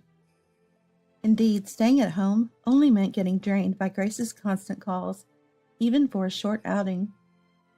So I decided to take up Aria's offer for an overnight trip over the weekend. I informed Grace in advance that I'd be traveling with a female friend. First, we headed to the Love Shrine, famous for matchmaking, Aria's main destination. It was a popular spot, bustling with couples. While looking at the wishes written on paper, "Luna, look at this." Aria called me over. Next to her, she pointed at a piece of paper. It read, "I hope my beloved leaves his wife soon so we can be together." Typical of a spot known for fulfilling romantic wishes, it seemed to attract various kinds of couples. "So many people like this in the world. No wonder Luna's mother-in-law is so paranoid," Aria murmured. "Ah, the person who wrote this over there?" She pointed, and I couldn't believe what I saw and instinctively hid. "What's wrong?" Aria was surprised by my sudden move. "Jackson." "What?" "The person with the one who wrote that paper? It's Jackson." "What?" There was no mistaking my husband. That was definitely Jackson. Arm in arm with another woman, completely oblivious to our presence. "Wait, Jackson's supposed to be on a business trip, right? I'll go check." Aria, clearly confused, was about to confront Jackson. I grabbed her arm, stopping her. "Well, if he's lying about a business trip, and he is here with another woman, it's clear, even if I don't want to admit it. But if we confront him now, he'll just make excuses. Whether we're getting back together or separating, we need to hold him accountable. We need evidence." Though I was shocked, I calmed down Arya, who was even more affected. Evidence. Muttering this, Arya began to take pictures of the two with her smartphone. Let's follow them. If we can get a picture of them entering a hotel, it'll be even stronger evidence. Arya then looked at me worriedly. Sorry, I got a bit carried away. I just can't stand to see you look like this, Luna. You can go back to the inn first if you don't want to see this. I felt a warm surge of gratitude and reassurance for Arya's kindness. Thanks, Arya, but I'm okay. I want to see it with my own eyes. Resolved, Arya and I followed Jackson and the woman, capturing the moment they cozily entered a hotel arm in arm on our mobile phones. This was indisputably an affair. The next night, when Jackson returned from his trip, I casually probed him. Welcome back. How was your business trip? Where did you go? To the neighboring state. Why ask? Doesn't matter where I went. I'm exhausted from working for 2 straight days. What did you do over the weekend? I went on an overnight trip with Arya. A trip? Huh, must be nice to do that while your husband's working. No wonder Grace suspects you. I'm tired. I'm going to take a shower. With those unbelievable words, Jackson headed to the bathroom. Unbelievable. He doesn't mention his own affair, but blames me instead. My anger reached its peak. Ah, I see. So he hadn't stopped Grace's attacks on me to keep the focus off himself. Seeing Jackson's attitude, any thought of reconciling with him disappeared. But I couldn't let my anger out now. Before thinking about divorce, I needed more evidence to turn things in my favor. I decided to start my revenge against Jackson. First, I told Arya about it. So you've decided to leave him. I support your decision, Luna. I'll send you the photos we took at the shrine. Having Arya's support felt incredibly empowering. Thank you. I expressed my heartfelt gratitude. Then I began to gather solid evidence of Jackson's affair. Unaware that I was onto him, Jackson was quite careless. His phone wasn't locked, and their WhatsApp exchanges were full of incriminating evidence. They had also exchanged numerous photos, and I was able to figure out the woman's identity and address. With solid evidence in hand, I pondered my next move. Meanwhile, Jackson, oblivious to my actions, approached me. We're gathering at my parents' house for Christmas this year. Get ready for that. Understood. Oh, and I have work on Christmas, so I'll probably stay at the office. I'll head directly to my parents' house the next day around noon. How effortlessly he lied. So he was planning to spend Christmas with her. As I thought about this, with a detached feeling. Hey, are you listening? Don't laze around just because I'm not there on Christmas. As usual, send out Christmas cards with both our names. Jackson ordered arrogantly. That's it, I realized. The perfect revenge. Of course, I'll write and send out the Christmas cards with our names on them, I replied. I put extra effort into the Christmas cards and mailed them. Having done what needed to be done, I felt relieved as Christmas approached. The next day, I visited Jackson's parents' house around noon, expecting him to have arrived. When I got there, the house was in an uproar. Seeing me, Jackson confronted me loudly. What the hell is this Christmas card about? He had seen the card I made. What do you mean? I just properly informed Grace and the others about your activities. I answered calmly.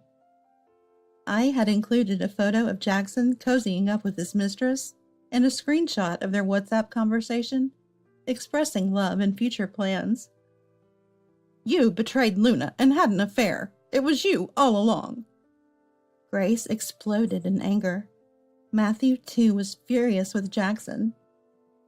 Knowing how much I suffered from my ex-wife's affair, you did the same thing to Luna. You're the lowest. He looked ready to hit Jackson. No, that's not true. It's a misunderstanding. The woman is a junior colleague, nothing more. Jackson desperately tried to calm Grace and Matthew. Luna, doing this kind of payback just because you're suspected is in poor taste. He continued. I see. He still won't admit it, but I was prepared.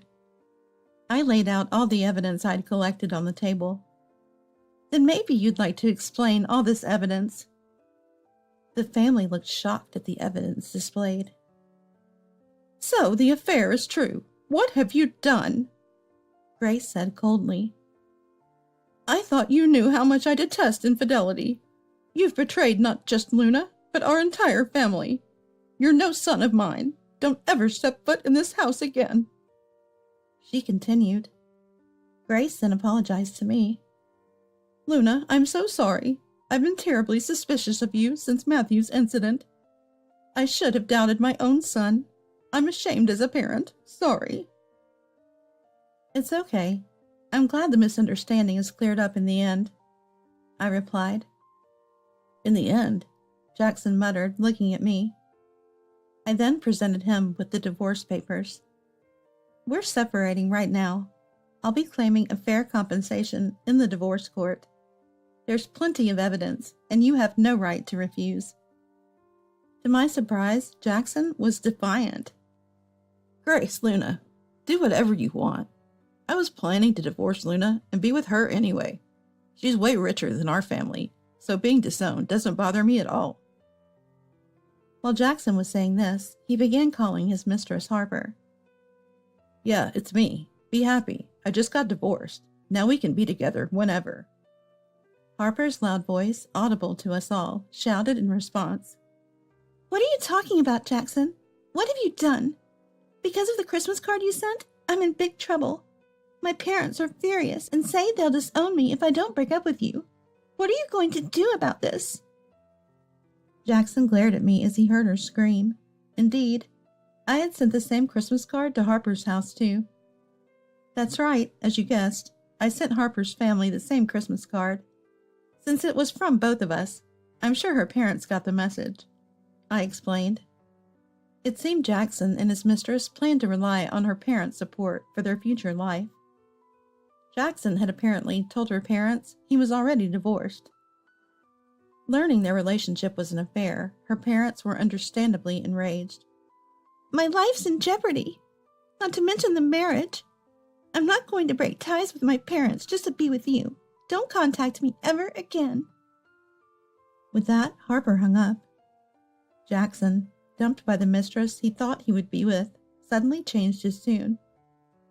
Young women are no good. Looks like Luna's the only one for me, he muttered conveniently. You seem to be misunderstanding something. Even if you're okay with it, I'm not. I have no intention of getting back with a cheater like you. Just sign the divorce papers quickly. I rejected him. Jackson, urged by his family, signed the divorce papers and handed them to me, downcast. Then I told him, You're not the only one who received this Christmas card. It'll be interesting to see you go back to work after the holidays. When I said that, What do you mean? I heard my husband's voice behind me as I left his parents' house. Jackson later discovered the full extent of my revenge. I had sent the same Christmas cards to all the company contacts Jackson had exchanged with, just like the ones sent to our families. The Christmas card became the talk of the company. Due to this, Jackson, recently promoted to director, was demoted, derailing his career. Losing credibility in his job, he now faced uncertain days, possibly being on the list for layoffs. On top of that, with the compensation for the divorce leaving him financially strained, the demotion and reduced salary would only make his life harder. But as a divorced woman, that was no longer my concern.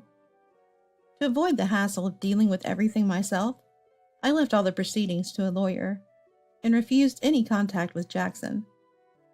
Thanks to fairly dividing our savings, I was able to move out immediately after the divorce. This freed me from any ties with Jackson, leaving me feeling incredibly relieved and clear-headed. Having completed all the procedures, I took Arya out for a meal to express my gratitude. Everything's finally over. Thanks so much for your help, Arya. Luna, you did great. I never thought you'd go this far for revenge. But they say even the nicest people can be scary when they're angry. Arya said, and we both laughed. Hi, Luna. As a reward for all this, let's go on a revenge trip. A revenge trip? Yes, back to that matchmaking shrine. Last time we couldn't really make our wishes because of everything going on. Thanks to that, I'm still single. Arya joked, puffing her cheeks. Indeed, the paper written by Jackson's mistress wished for Jackson and me to split so she could be with him, a wish that, in a way, was half fulfilled. In that sense, the shrine might actually have some power. I laughed at the thought. Luna, what are you laughing about? Arya asked. Nothing, I replied, and we began planning our trip. Mother-in-laws and daughter-in-laws are strangers. We don't interact except at weddings and funerals. Dale, my daughter's fiancé, said with a smile during the family meeting for her wedding. What do you mean by that, Dale? In your family and mine, we live in different worlds. Dale suddenly raised his voice at Mimi. That's right, Mimi. Mother-in-law? I was actually against welcoming you as a wife. Misty, Dale's mother, began with a weary tone. What? Mimi seemed shocked. I only agreed to this marriage because Dale insisted. You're right, Mom. We can't depend on Mimi for financial support. They're poor, Dale added. Mimi was dumbfounded. My husband furrowed his brows, looking puzzled. Understood. Mom? Mimi looked at me as if questioning my response. We'll also maintain our distance as strangers, not just at weddings and funerals. We won't interact at all, I stated firmly. My name is Elise, 61 years old, nearing retirement age. I used to work for a major company, but now run a small business with my husband, Tyler, a former colleague. We're thriving, and it's reassuring to work together. Our daughter, Mimi, is our beloved only child. Busy with work, we could only spend rare days off with her. Sometimes I had to multitask with work calls, even then. Yet Mimi always clung to me since she was little. When I was down about a mistake at work, she would pat my head with her small hands, asking, Are you okay, Mom? Although busy, I'm grateful she grew up to be a considerate and kind child. After Mimi started working, she introduced us to Dale. My first impression of Dale was of a refreshing, good-natured young man. He and Mimi worked at the same company, in a supervisor-subordinate relationship. They started dating after he encouraged her through a work mistake. Dale was a handsome, modern-looking young man. He came to greet us in a suit, which was formal but somehow stylish. His way of speaking was fine, too. He gave us the impression of being considerate, asking things like, How do Elise and Tyler usually spend their weekends? I've decided to get married. One day, out of the blue, Mimi announced. The guy she's talking about is Dale, who she introduced recently.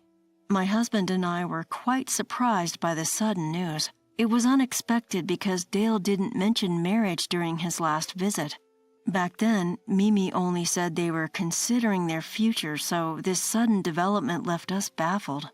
Mimi said, At first I thought it was too soon for marriage. We've been dating just about a year. But Dale kept saying, Let's get married, after 6 months of dating, and I felt so needed. It seemed she was won over by Dale's persistence. Yet, while saying this, Mimi looked genuinely happy with a bright smile.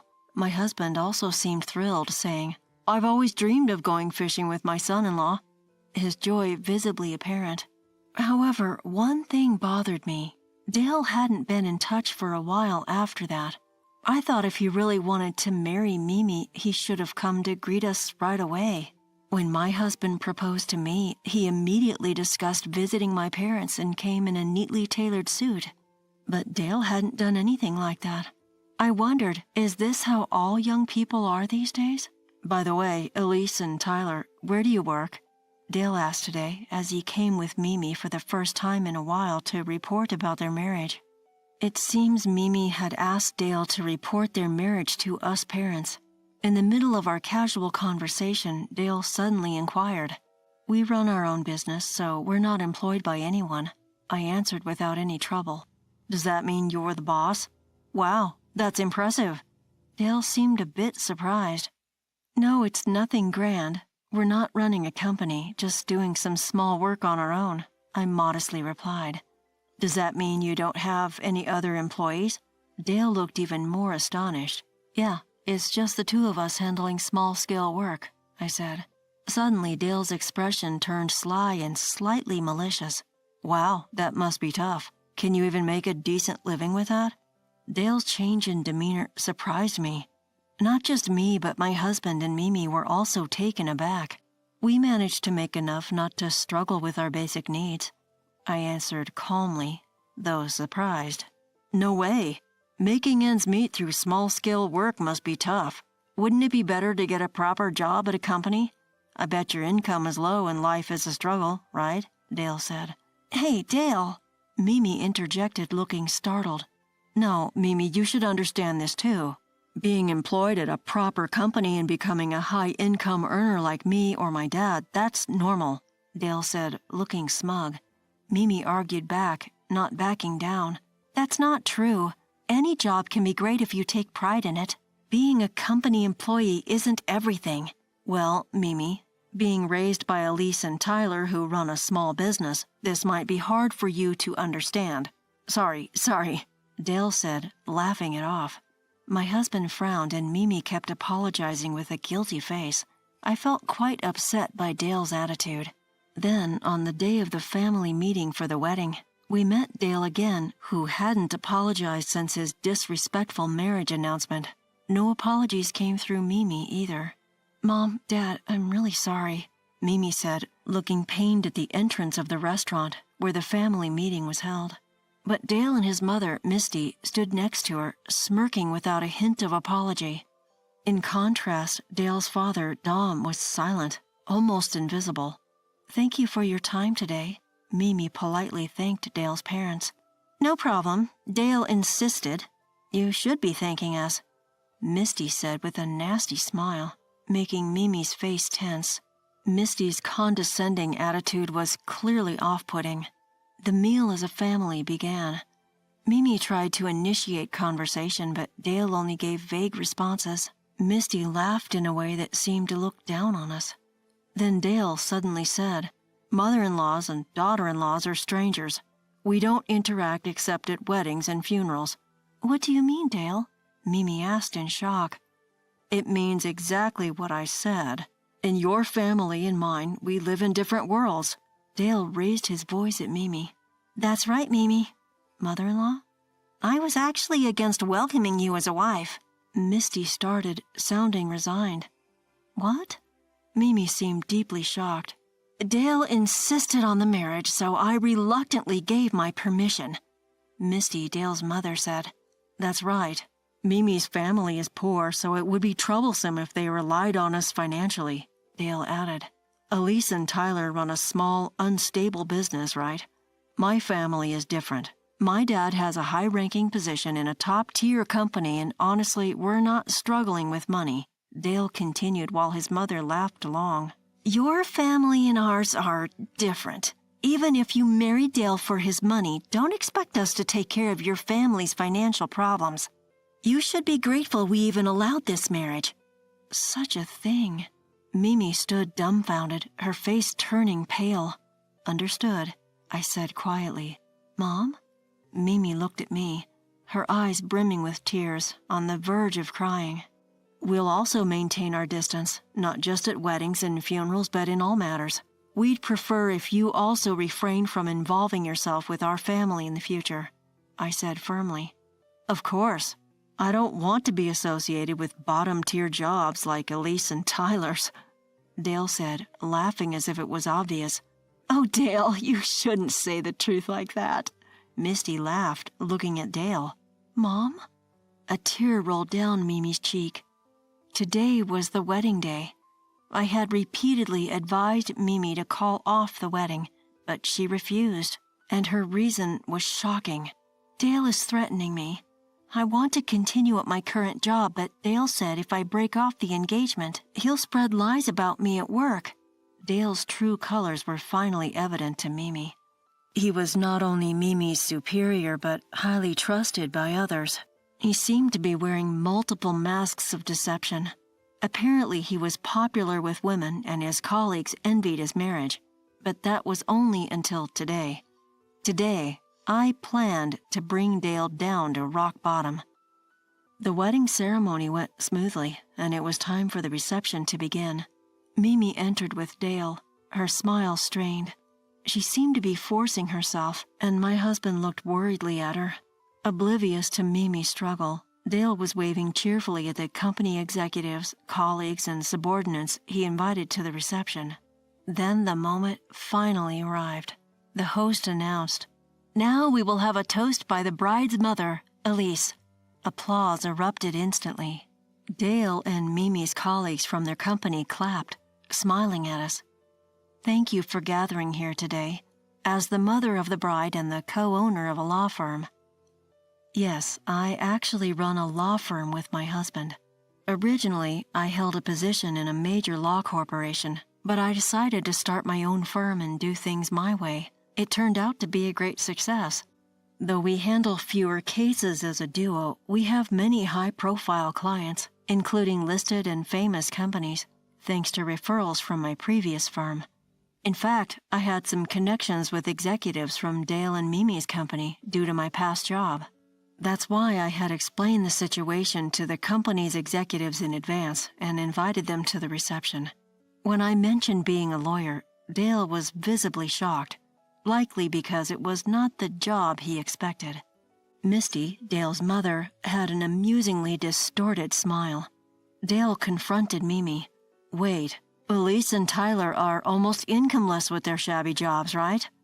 Upon hearing that my husband and I were lawyers, Misty, recalling her previous rude behavior, looked pale. Then the entertainment segment began. We planned to show a video, and I had already informed the reception staff about it. I specialize in cases involving victims of infidelity. Due to my profession, I always make sure to record anything significant for potential evidence. Of course, the video that played was from the family meeting day. Of course, I don't want to be associated with bottom-tier jobs like Elise and Tyler's. "Oh, Dale, you shouldn't say the truth like that." Dale's laughter and his mother's loud guffaws played in the video. Contrasting the video, Dale yelled, "What's this about? Mimi, stop it now." Misty was desperately trying to cover up, telling Dale's relatives, "It was just a joke, merely part of the entertainment." My husband commented loudly, "Amazing how they think that's entertainment," making Misty turn from pale to white. The condescending remarks they made about us blasted through the speakers, embarrassing Dale and his mother. I also had footage of Dale visiting hotels with women other than Mimi, which I played next. A detective who works with our law firm had helped gather this evidence. Dale, apparently not satisfied with just Mimi, was seen with various women. Given his good looks, he had no trouble with his escapades. The video showed different women each time, indicating numerous affairs. Some of the footage was definitely not suitable for a wedding reception, eliciting screams of shock and confusion, especially from the female colleagues at his company. Eventually, the reception was abruptly called off. With his true character and infidelity exposed, Dale's social standing was undoubtedly ruined. Moreover, not only colleagues but also the upper management of his company were present, including some from human resources. One of the executives, as he was leaving, sternly told Dale, "I'm disappointed in you. We will discuss this matter in a company meeting. Be prepared for the consequences regarding your future in the company." Dale, turning pale, weakly replied, "Yes." It seemed Dale's mother had fainted midway through the ordeal. The reception hall buzzed with whispers and stares at the two of them. Dale's relatives were quietly discussing how to handle the situation. I overheard someone muttering, "Just like his mother, Dale has the worst personality." It appeared that Dale's misconduct wasn't entirely hidden from his relatives. None of Mimi's colleagues even tried to make eye contact with Dale. Some of Dale's batchmates, whom he had invited, looked at him with contempt and quietly left the reception early.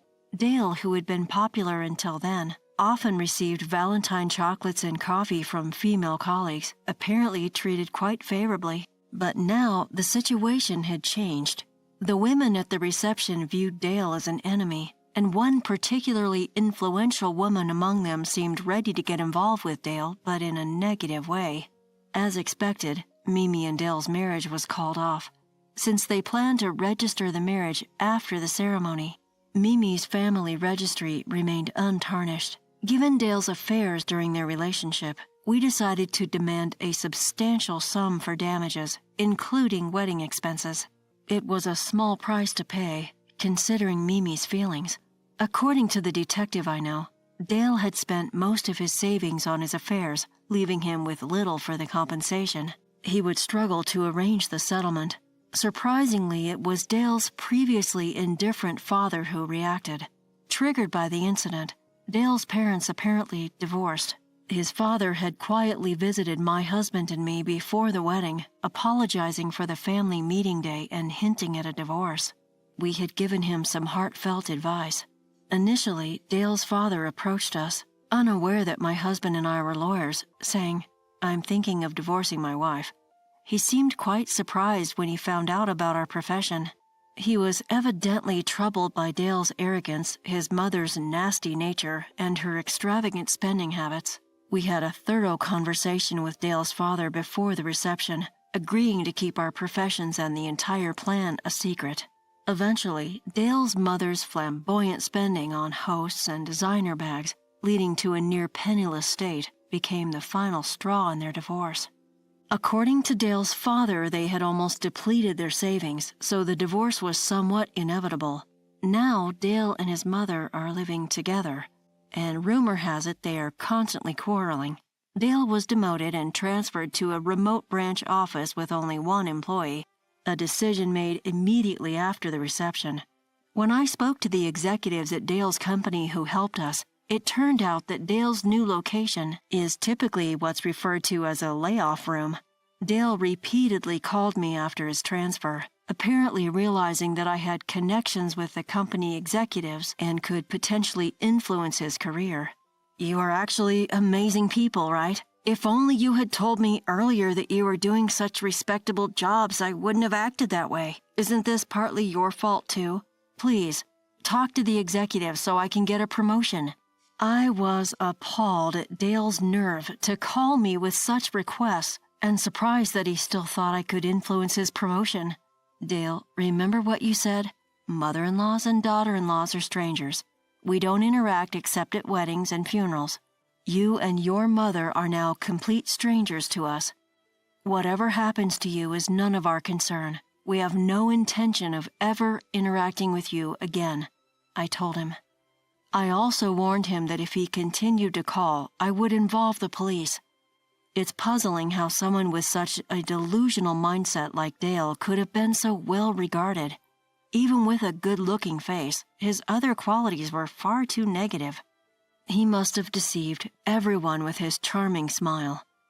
Mimi was ambushed several times by Dale before his transfer, begging her to reconsider their relationship. Despite his deep apologies, Mimi elegantly ignored him. After being treated so horribly, it's only natural she wouldn't want anything to do with him. Repeatedly, Dale's mother also called and wrote letters saying, "Please reconsider with Dale." Desperate because her only source of income was her beloved son, she was relentless. Of course, we firmly refused any contact with Dale's mother. Regarding the phone calls, my husband firmly said, "Could you please not rely on our family? After all, we are complete strangers to you. Besides, since you think of us as poor, you shouldn't need our help, right?" He then forcefully hung up the receiver. He also tore up the letters, clearly very upset by the whole situation. Of course, we consulted with the executives of Dale and Mimi's company about this matter. They assured us that they would handle it well, which was a relief.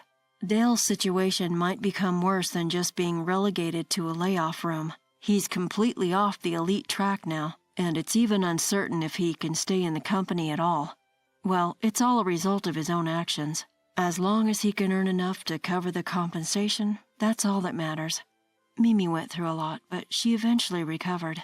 Perhaps because of what happened, her colleagues were sympathetic and supportive. Having connections with the company's executives through me also seemed to play a significant role. The executives regularly checked in on Mimi, so she didn't face any bad rumors or defamation at work. Being diligent at her job, Mimi is considered a promising employee, and a promotion isn't out of reach. 5 years have passed since then. After the incident, Mimi fell in love with someone she met through a business deal and eventually married. Now she's the mother of a lovely 3-year-old boy and a 1-year-old girl. Her husband, not only serious and devoted, but also more handsome than Dale, is a doting father, always looking after the kids. Mimi often brings her children over, and my husband and I love spending time with our grandchildren. We also have a good relationship with her husband's parents, and frequent family meetings are held. Looking ahead, I plan to lead a busy but fulfilling life, balancing work and family time with my grandchildren. Terrible, Christy. What have I ever done to you? I don't need you anymore. I'm going to live with Mom, so pack your bags and get out. Cutting off my words, my mother-in-law and husband said that. They had no intention of listening to me. I felt my feelings for them cooling. I'm Christy, 27 years old. I've been married to Albert for a year and a half. Albert can be indecisive, but I thought it might be better to be with a more docile person every day, so I decided to marry him. We're a dual-income couple, and we've been cooperating and getting along well. Then the incident happened right after the New Year. The signal for the start of the incident was the doorbell that rang at 7 a.m. on Sunday. We, as a dual-income couple, are still asleep at 7 a.m. on Sundays. We're too tired from the weekdays to wake up easily. But we finally gave in to the persistent doorbell, ringing again and again. Hello, who is it? I looked at the monitor with sleepy eyes and a groggy voice. There stood my mother-in-law, Greta. Christy, why have you made me wait so long? What? Huh? What, Greta? Greta's cries echoed early in the morning. Shocked, I woke up Albert. I hurried Albert, who was still half asleep, and we opened the front door in our pajamas. Mom, what's going on this early in the morning? Albert, help me, please, I've been thrown out. Saying that, Greta cried even louder. Come in for now. Greta sat down in the middle of the 3-seater sofa once inside. What happened, Mom? Did you fight with Becky? We didn't fight. Becky unilaterally kicked me out. Becky is the wife of Albert's brother, Ken. Greta lives with Ken and Becky. I made the excuse of preparing tea for 3 to escape to the kitchen. What does it mean that Greta was kicked out of Ken and Becky's house? I listened while waiting for the kettle to boil. They always said I made the utility bills high, or they didn't like the taste of my cooking. It's been like that ever since we started living together. Terrible, isn't it? Greta sure is energetic this morning. Her endless complaints keep coming. I sighed deeply. Actually, Greta and I don't get along very well. We just don't click. If I choose right, Greta chooses left. If I say something is good, she says it's bad. It's like that in everything. Greta, Ken, and Becky were already living together when Albert and I got married, so I was relieved that I wouldn't have to live with Greta. But this was a bolt from the blue. I never expected Greta to be kicked out and come to our house.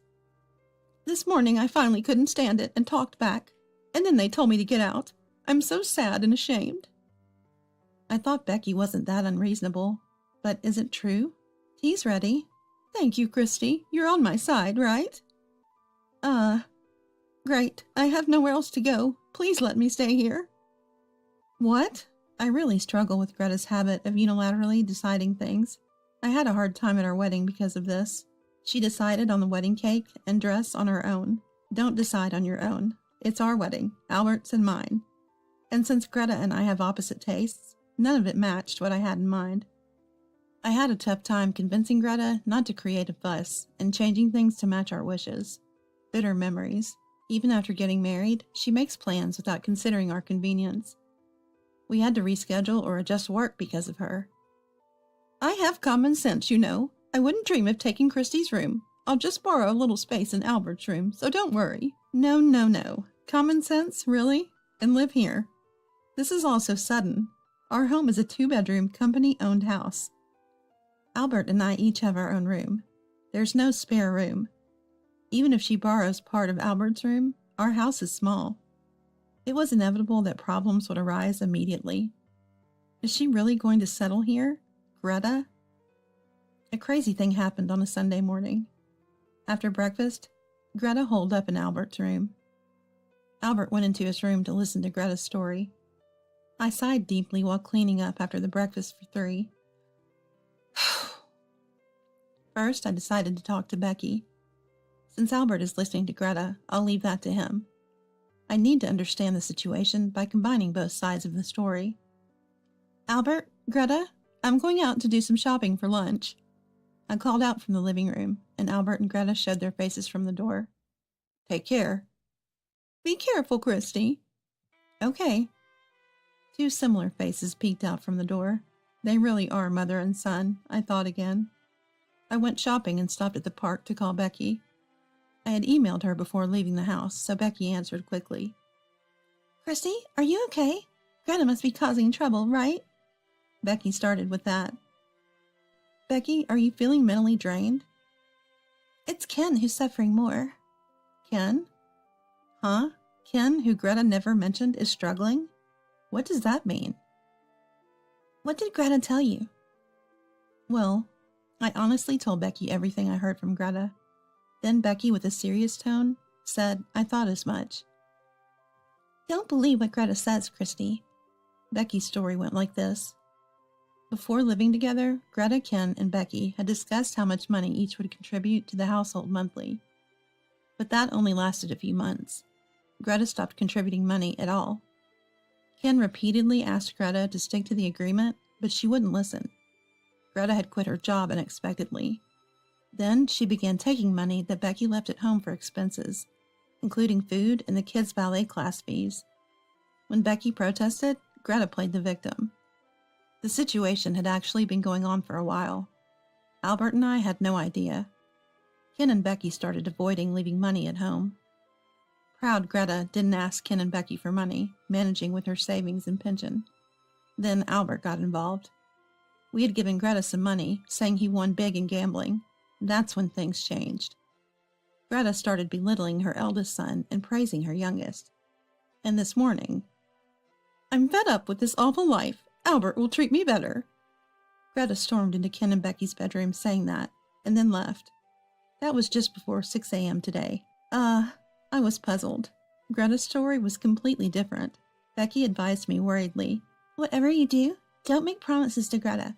Don't believe her. Understood. I ended the call. As I shopped, I compared Greta and Becky's stories. They didn't match at all. What should I believe? For now, I need to talk to Albert. I'm back. When I returned home, Greta and Albert had moved to the living room. They greeted me with smiles. Welcome back. We're going out to buy things Mom needs for living here. You rest, Christy. We'll have lunch out. What? I said I was going out for lunch shopping, right? Eating out. And what does she mean by things for living here? Is she really planning to stay? For how long? Not forever, right? Then we're off. Wait, just a minute. Albert and Greta left without listening to my objections. You must be kidding. I couldn't believe it. I don't care if it sounds narrow-minded. Living with Greta? No. It would be stressful, overwhelming, a life of constant tolerance. What should I do? It seems Greta had no intention of returning to Ken and Becky's. Albert appears accepting of living with Greta. I doubt Ken and Becky would chase after Greta if she left. This is bad. I'm at a complete disadvantage. I feel like despairing, complaining and rolling onto my bed. I suddenly felt something off. The arrangement of my cosmetics was different. Did Greta use them? If she wanted to use them, she could have asked. But more than that, I don't like someone entering my room without permission. I don't have proof yet that Greta entered my room and used my makeup, but I felt a sense of disgust. Perhaps I'm being overly sensitive after hearing Becky's story. Still, I definitely felt something was off. I started to search my room anxiously. Closet, bookshelf, small item storage. Ah, I exclaimed involuntarily. $100 was missing from the $300 I had put in a drawer to deposit in the bank tomorrow. There should have been $300, but only $200 was there. No way. Becky's story seemed more credible now. Her previous information and the missing $100, the image of Greta taking money from our home became vivid in my mind. I felt alarmed. I couldn't handle living with someone I didn't get along with, especially if money issues were involved. This couldn't go on. I absolutely couldn't live with Greta. Albert and Greta returned at 9 p.m. I finally got to talk to Albert when Greta went to take a bath. Hey, what are we going to do about Greta? She's going to live here. I don't want that. I can't live with her. Huh? What's that about? What can I say? You're heartless. Mom was kicked out of Ken's house. It seems she left on her own. I talked to Becky. Even so, we can't just turn away Mom with nowhere to go. Not right away. She could rent an apartment or something. Once she's ready, she could move there. You know, Greta and I don't get along. You're just dismissing all of Mom's concerns. You were the one complaining about her, remember? Was I? I forgot. But living together isn't so bad. Mom said she'll contribute to the household. I don't trust her promises. Christy, that's terrible. What have I done to you? A high-pitched scream came from behind. Greta had come out of the bath and into the living room. It hadn't even been 5 minutes. You think that about me? I can't leave my dear Albert with someone like you. Break up. Huh? Break up? That escalated quickly. Albert is wonderful. He respects his parents and is caring, much better than Ken. It's a shame he's the second son. I can't let someone as twisted as you have him. Break up. I'll live with Albert. Leave. Greta was ranting, but somehow smiling. Something was off. Greta, why are you smiling like that? What? You finished your bath too quickly. Were you waiting outside the room, hoping I'd say something wrong? Your hair is dry, but I didn't hear a hairdryer. That's not true. How rude. Greta was clearly flustered. Looking at Albert, he was avoiding eye contact. How obvious. They were conspiring to kick me out. I felt anger towards them. Who's the terrible one now? Albert, what is this about? Me? As if there's anyone else here to call upon. Albert looked back and forth between me and Greta. Me with my eyes narrowed in anger, and Greta with her wicked smile. Albert, it's okay, just say it. Greta urged Albert. Then he nodded and spoke up assertively. I want to live with Mom, not you. You're the one who should leave. Pack your bags and go. Huh? My voice came from deep within, making Albert flinch. See, Albert also can't live with you. You're the problem, Christy. Greta pointed at me as if accusing a criminal. That's right. That's right. Albert joined in, waving his arms. What a coward. Scared just a moment ago. My love for Albert disappeared at that moment. Completely and utterly. What kind of man is this? He didn't listen to me at all, just followed Greta's words. Infuriating. Unforgivable. Fine, divorce it is. Divorce? Christy, how understanding of you at the end. That's great, Albert. That's not the response to a grand gesture like this. I don't need alimony. I'll take all the furniture and appliances I bought. That's okay, right? Sure, that's fine, right, Albert? Greta was in a good mood. Albert was flustered by the rapidly progressing situation. You'll regret this, I thought. That night, we downloaded the divorce papers from the City Hall's website and filled them out. It felt impulsive, but I couldn't stand a life parroticized by Greta. I didn't need an Albert who treated me as an inconvenience either. Greta volunteered to be a witness on the divorce papers. I asked Becky to be the other witness. We submitted the divorce papers promptly. I also advanced the moving out process. After filing for divorce, I stopped talking to Albert and Greta completely. We were like strangers who happened to be on the same flight. The atmosphere was not comfortable, but it was just a matter of enduring until I moved out. On moving day, I directed the movers to take out the furniture and appliances. The belongings quickly disappeared from the house. Greta exclaimed when she saw the air conditioner being removed.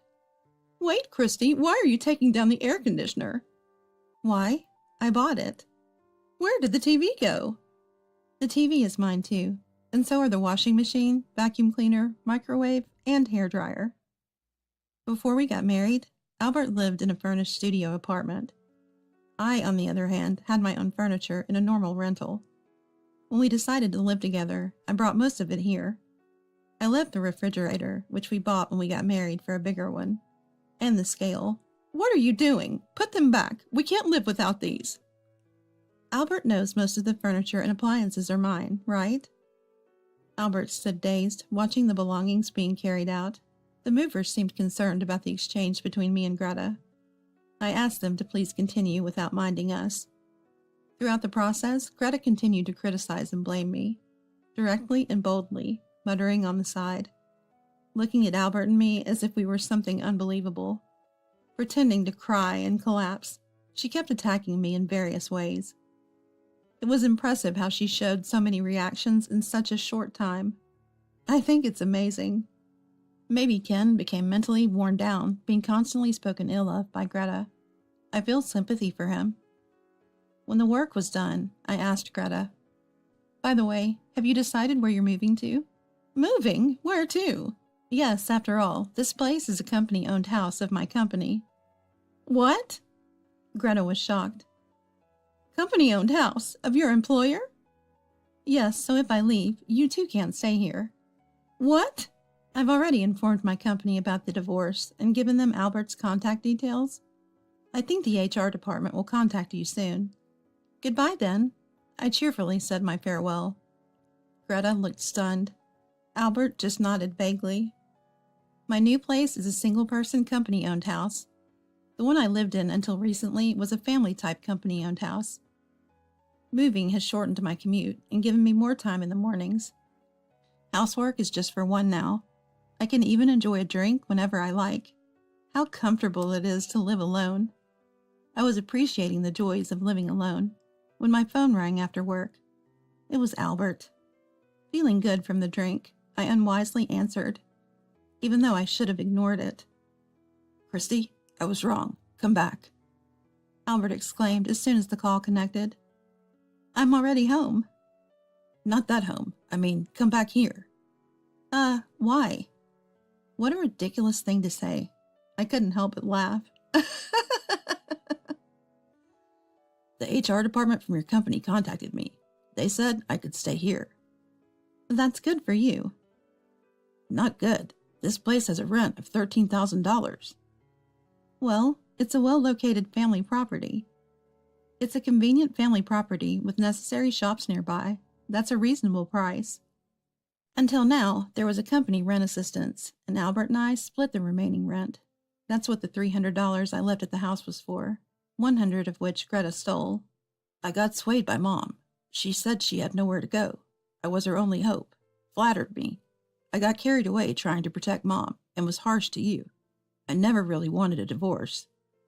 "But it's already done. Too late. And I can't afford to live on my own salary. To furnish the house, pay the rent, and take care of Mom too. It's impossible." "Really? You're realizing this now? It was obvious." "Christy, I was wrong. Please come back." "You told me to leave, and I can't be family with Greta again. Bye." "Just wait, Christy." "I'm not waiting." I turned off my mobile phone and drank a beer. Ah, delicious. I don't need an Albert who neglects me just for a bit of flattery. I forgot about him and happily got drunk. The next morning, I rushed to work in a panic. I turned off my phone last night, forgetting about the alarm, and nearly overslept. When I arrived at work, before the start time, I checked my phone. As expected, there were countless messages from Albert. I ignored them all. What I wanted to see was... There it is, an email from Becky. "Enjoying your single life? Thanks to you, our family's move is complete." Great. They've finished moving too. Actually, I had anticipated Albert's failure and suggested moving to Ken and Becky. Albert likely couldn't maintain the standard of living Greta desired, so Greta would inevitably return to Ken and Becky. They definitely wanted to avoid that. So the plan was to move away before Greta shamelessly came back. I made the suggestion when I asked Becky to be a witness for the divorce. Ken and Becky held family meetings and decided to move. Their new location is unknown to me. I texted Becky, "Congratulations, I'm relieved." Months later, Albert and Greta moved out of that company-owned house. They had no choice but to move. They had to, since Albert couldn't afford the $13,000 monthly rent. They moved to an old apartment far from the station, in the opposite direction of my new place. Greta had thought they could live in a company-owned house near the station. That plan failed, and she quickly started blaming Albert. She didn't contribute the promised money either. She once tried returning to Ken and Becky's house, only to find they'd already moved, and someone else lived there. Lost and disappointed, she returned to Albert's place, unleashing her bad mood. Albert kept contacting me for help. I'm not involved. I enjoy being alone.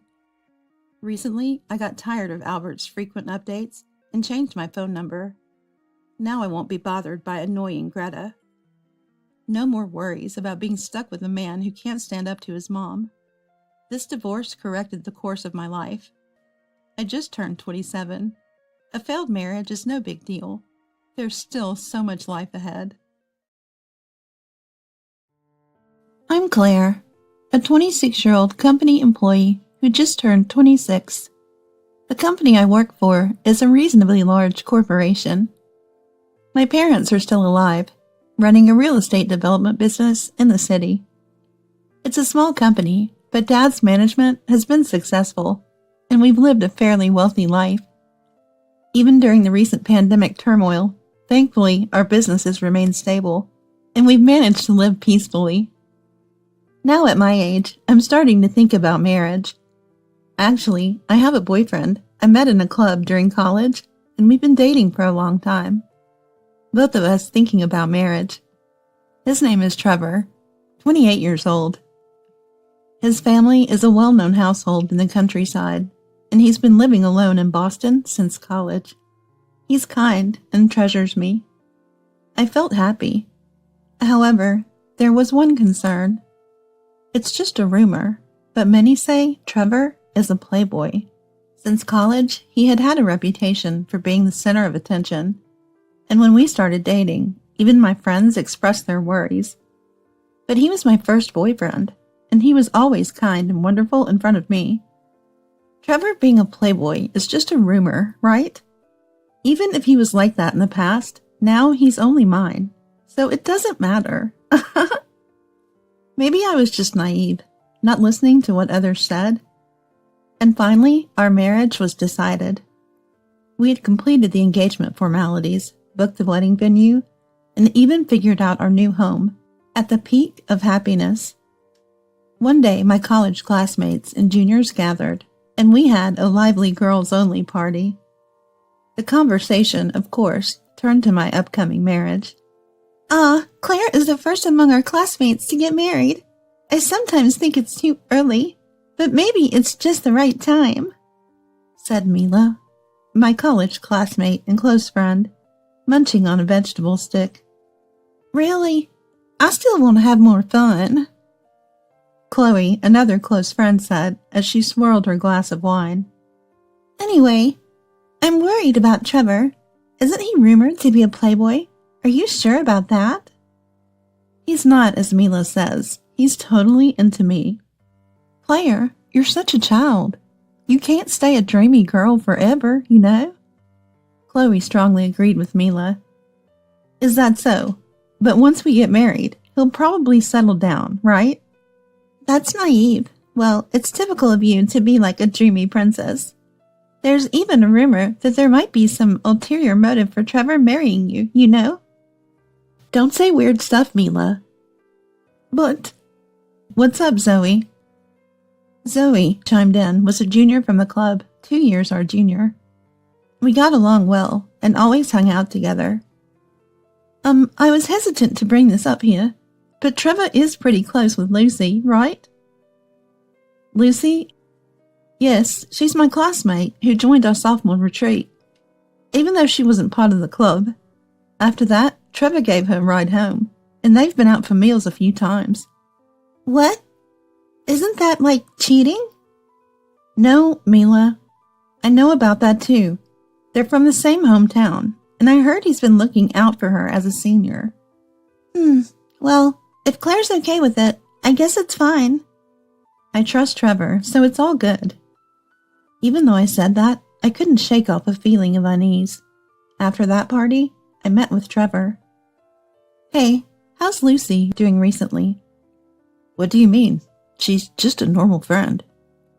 I heard from Zoe that you sometimes go out to eat with her. Aha! She's my high school junior, you know? It's great to meet her here, so I just did some senior-like things. Is that all? You're so suspicious. Is this the pre-wedding jitters? Still, isn't it weird to be close with another girl when we're about to get married? She's a junior. I'm looking out for her. You're the one for me. Trust me. Haha. Okay, I trust you. We parted ways that day, but my unease lingered. One day, Mila called me. I heard a weird rumor. A friend of mine's boyfriend works at the same company as Trevor. The other day, when I was drinking with that friend and her boyfriend, Trevor came up as your boyfriend, and it became a bit of a topic. And? It's not a good story. According to that friend's brother, Trevor seems to think Lucy is his real choice. No way. He supposedly said he's dating a rich girl, and if all things go well, he could marry into money. Your family's pretty wealthy, right? Are you okay with him saying that? That's definitely a lie. Trevor's not like that. I get you want to believe that, but you should be careful. I'm a bit worried, so I'll look into it. I'll let you know if I find anything. I appreciate your concern, but I trust Trevor. I want you to be happy. That's why I'm so serious. I don't want to doubt, but it's hard not to when you hear such stories. I wanted to believe in Trevor, but my anxiety was growing. Time passed amidst my worries. At home, I was organizing things, making notes of what could be used after the wedding, and what was still needed.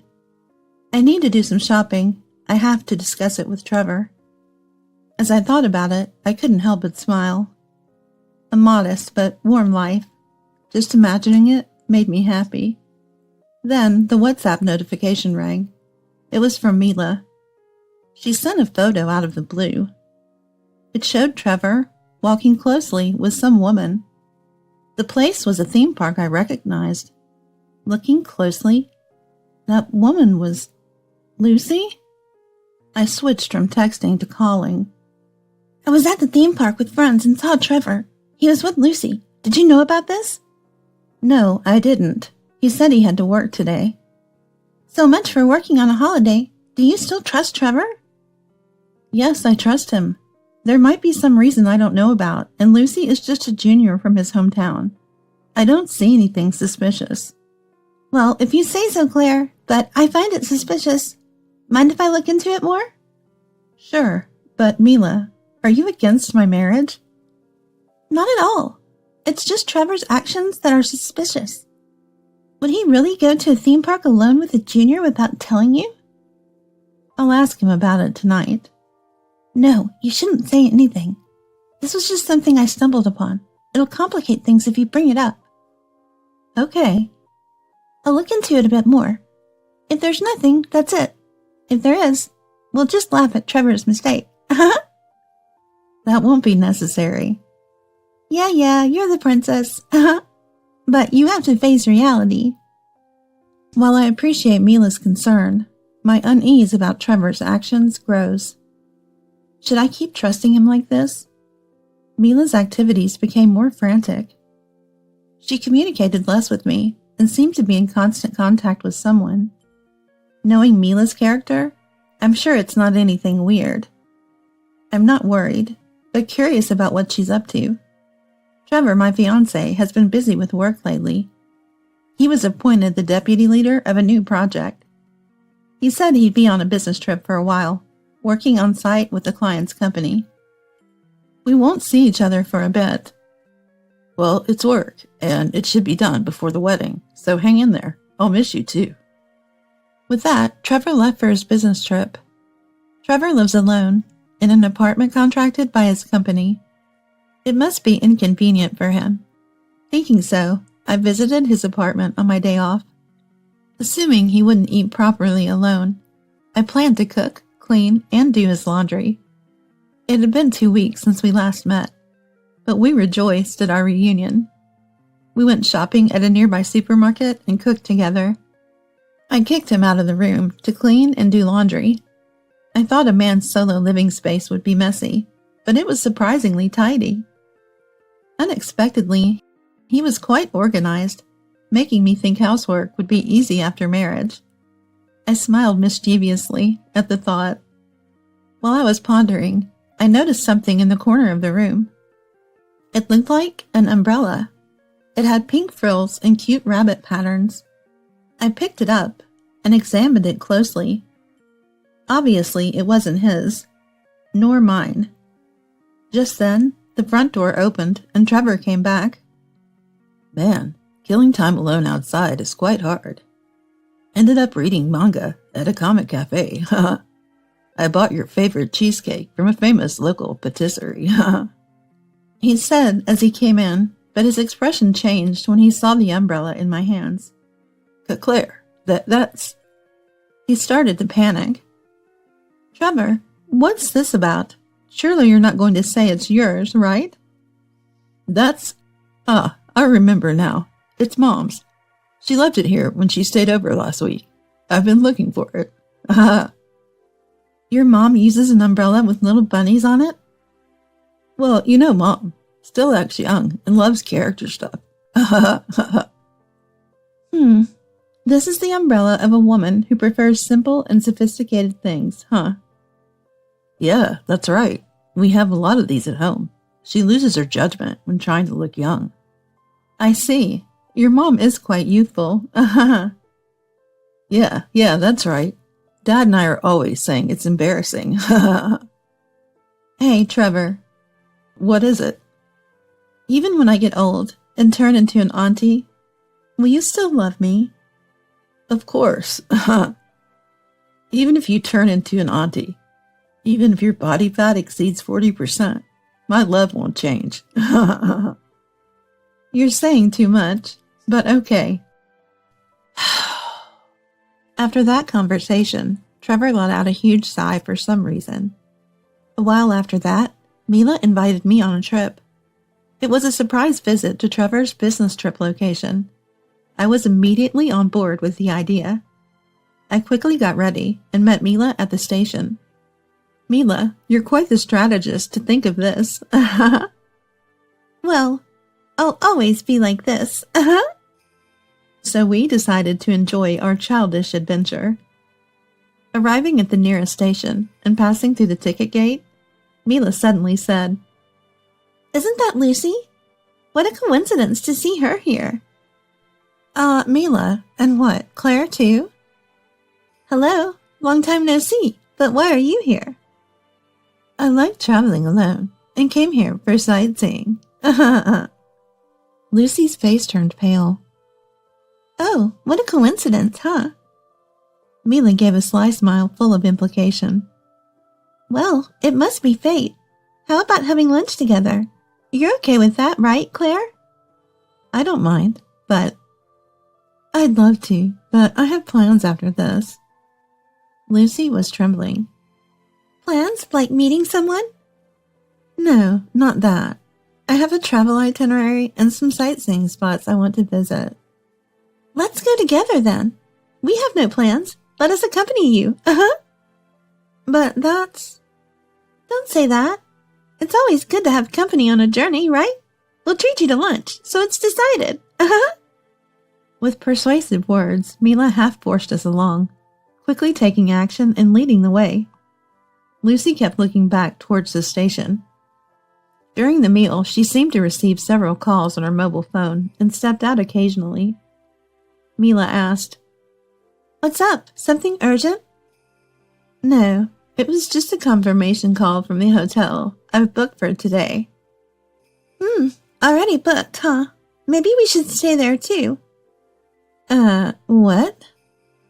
Why not spend the night together, 3 of us, and have a girls' night in? I'm fine with it, but Wouldn't that be a bother to Lucy? No, I don't mind. There's nothing, suspicious about it. Then it's settled. Lucy, can you check with the hotel? Urged by Mila, Lucy rebooked the reservation for 3. That night, we had a fun girls' night in. Though Lucy seemed a bit off. Was she just tired? Mila can be pushy, so it's no surprise. The next day, Lucy said she wanted to go alone, and left after checking out. Before noon, we went to Trevor's company and caught him coming out for lunch. Trevor was surprised by our sudden visit, and I sensed a bit of feigned reaction. He seemed happy at first, but then became sullen. I wondered if I had upset him. On the plane back, I was down, but Mila, having drunk 3 beers, seemed strangely happy. When I asked, she said, "This is a reward for myself. Scary how well things are going. I didn't quite understand, but that's Mila for you. Lately, I've been helping Dad with computer work he's not good at, in between my job. Dad has been sharing even confidential matters with me, making me quite knowledgeable about the industry. One day I noticed Dad distressed over some papers at his office. What's wrong? A confidential acquisition deal got leaked, and another company beat us to it. The Cambridge building? Yeah, I told you about it. We were about to proceed, having secured the funding. I remembered mentioning this property to Trevor when we passed it on a date. Once I casually mentioned this to Mila over tea. The real estate business is tough, huh? Yeah, Dad always says the basic of business is to buy low and sell high. Which company took over the deal? I think it was Davis Craft Ventures Limited. They're a major player in the industry, unstoppable once they start moving. Davis Craft Ventures Limited? Huh? Could it be? Mila seemed deep in thought. What's up? Do you know something about Davis Craft Ventures Limited? I have a favor to ask. Can you feed Trevor some false information? False information to Trevor? Yes. Tell him that Dad is eyeing a low-quality property with no real asset value as a potential profit maker. I'm not sure about this. Is there a reason? I have some clues and hunches. If I'm right, this could be quite a spectacle. I'm reluctant, but if you say so, I'll try. Then one day, Dad and I talked about a problematic property, a building with no asset value, but made to look profitable. During a date with Trevor, I casually mentioned, "This building seems to have incredible asset value. Dad is thinking of acquiring it." His demeanor changed abruptly. Need to make a call, he said and walked away. Later, some fool bought that problematic property. It's Davis Craft Ventures Limited. That'll be an expensive lesson. Ha ha ha. Whoever handled it is in for a scolding. Ha ha ha ha. Dad said that, explaining the situation. That building is old and doesn't meet seismic standards. It'd require significant renovation to sell. I wouldn't buy it.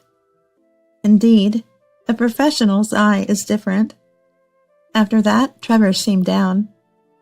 He only mentioned, I messed up at work and got scolded by my boss.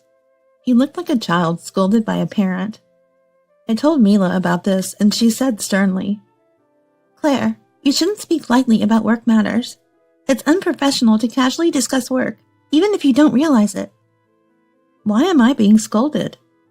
I did tell Trevor about Dad's work, but Trevor messes up at work, gets scolded by his boss, and I get scolded by Mila. I didn't fully understand, but as a professional, I thought I should be more careful about compliance.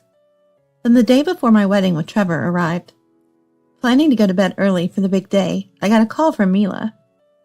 Hey, finished your last supper? Tomorrow's the big day. You're okay with doing the friend's speech tomorrow, right? Yes, just finished writing it. It was quite a task.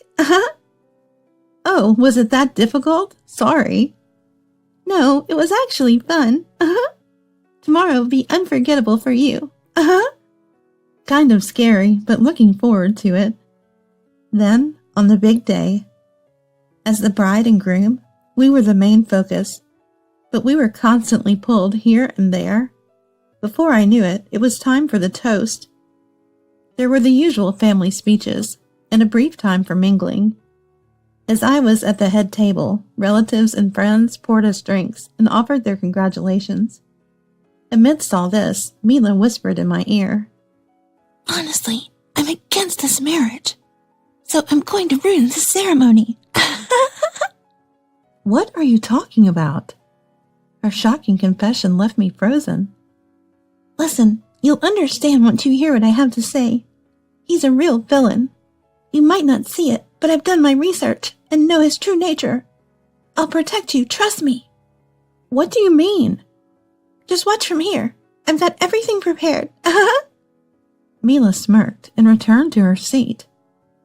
Confused, I watched as the reception proceeded, and it was time for the friend's speech. Prompted by the smooth introduction of the MC, Mila took the microphone. Claire, congratulations. But I have mixed feelings. The room fell silent at Mila's suggestive words. Trevor, the groom, you met the bride and me in the same college club. When I found out the two of you were dating, I supported you, hoping you'd take good care of my best friend. Mila continued, surveying the silent room. But Trevor? No, I have something to say to everyone here. Raising her voice suddenly, Mila captured the attention of the room. The one you truly love isn't Claire beside you, but her. Pointing to a woman in the room. It was Lucy. Her name is Lucy Davis. She's the daughter of the president of Davis Crap Ventures Limited, a rival to Claire's dad's company, a much bigger company than Claire's dad's. They've been trying to outdo Claire's dad's company. Lucy Davis of Davis Crap Ventures Limited revealed. Listened to Mila's words with a stunned face. Trevor was sweating, dampening the frills of his dress shirt. The groom, while dating the bride, also had a relationship with Lucy. Yes, he continued his relationship with the bride to gain inside real estate information, which he then passed to Davis Crap Ventures Limited, giving them an advantage. It's no wonder the bride's dad's company has been underperforming lately, with Trevor the spy feeding information through the bride to Davis Crap Ventures Limited. On the day itself, my dad was in shock at Mila's revelation. The idea that his daughter's fiancé was a spy for a business rival was unthinkable. Trevor planned to marry the wealthy bride, live a rich life, crush Claire's dad's company for a decent sum, then divorce her. His real intention was to marry Lucy and secure a high position at Davis Crap Ventures Limited. Initially, I suspected Trevor of cheating, but further investigation revealed his despicable plan. As Claire's best friend, I must stop this wedding. Mila passionately made her case in tears. The hall was silent, everyone's eyes on Trevor and Lucy. Breaking the silence was my dad. He went to the MC and said, "Ladies and gentlemen, I apologize for the turn of events. The parties involved, including the bride and groom and their families, are in shock. We will make a formal apology later, but for now, we must end this reception. I am deeply sorry." After his announcement, he bowed deeply. One by one, guests started leaving. I watched it all as if it were happening to someone else. I couldn't cry. Back in the dressing room, with my parents by my side, I silently began to pack up. At home in my room, the tears finally came. No resentments towards Mila. She saved me. The tears were because of Trevor. He would surely face consequences. I believed that. Afterward, Trevor faced a difficult time and misfortune, as what goes around comes around. At the reception, his colleagues and friends were present, which led to his demotion at work. He had personal relationships with female co-workers and felt compelled to quit. The disgrace at the wedding caused resentment from invitees, leading to demands for gift returns and compensations. Naturally, our engagement ended, and Trevor had to pay me a breach of contract compensation. His family sold their house and land, but it wasn't enough, so he borrowed from dubious lenders to settle the payments. As for Lucy, exposed as my husband's cheating partner, her father's company's reputation sank, and he was ousted at a shareholders' meeting. Ultimately, they divorced. Trevor was forced into a part-time job in the countryside, and Lucy returned to her parents, working in a local factory. Later, I forgave Mila for her disruption at the reception and expressed my gratitude. Blue sea, wide sandy beach, the sun stinging the skin. Now, I'm in the Bahamas with Mila and Chloe. My dad, grateful for Mila's courage at the toast, funded a trip for the three of us. What a great place. I feel like I can forget all the unpleasant things. I'm glad you're feeling better, Claire. It was hard for me to confess at the wedding. I'm grateful to you, Mila. I can't imagine what would have happened if I had married Trevor. I helped with the investigation too, so a little gratitude would be nice, said Chloe. Yes, Chloe, you did great too. Both of you are my precious friends. But marriage? I don't want to go through such trouble, Mila said. If it's with someone you truly love, a little hardship is bearable, Chloe replied. This experience has taught me a lot. I can't be a princess anymore. It's important to cherish each other, right? I said, sounding wise. Let's take our time finding the right person. No jumping ahead, okay? Hey, Chloe, what are you looking at? Oh, just noticing that group of 3 Americans over there. The one in the middle is kind of my type. Right, Mila? Interesting. Maybe we should say hi. Don't you dare. We had a fun time together. Though it started as a heartbroken trip to Hawaii, the tropical sun revived my spirits. Despite the pain, I grew stronger. After this trip, I feel like I can start anew. On a lazy Hawaiian afternoon, I reassured myself in a dreamlike state.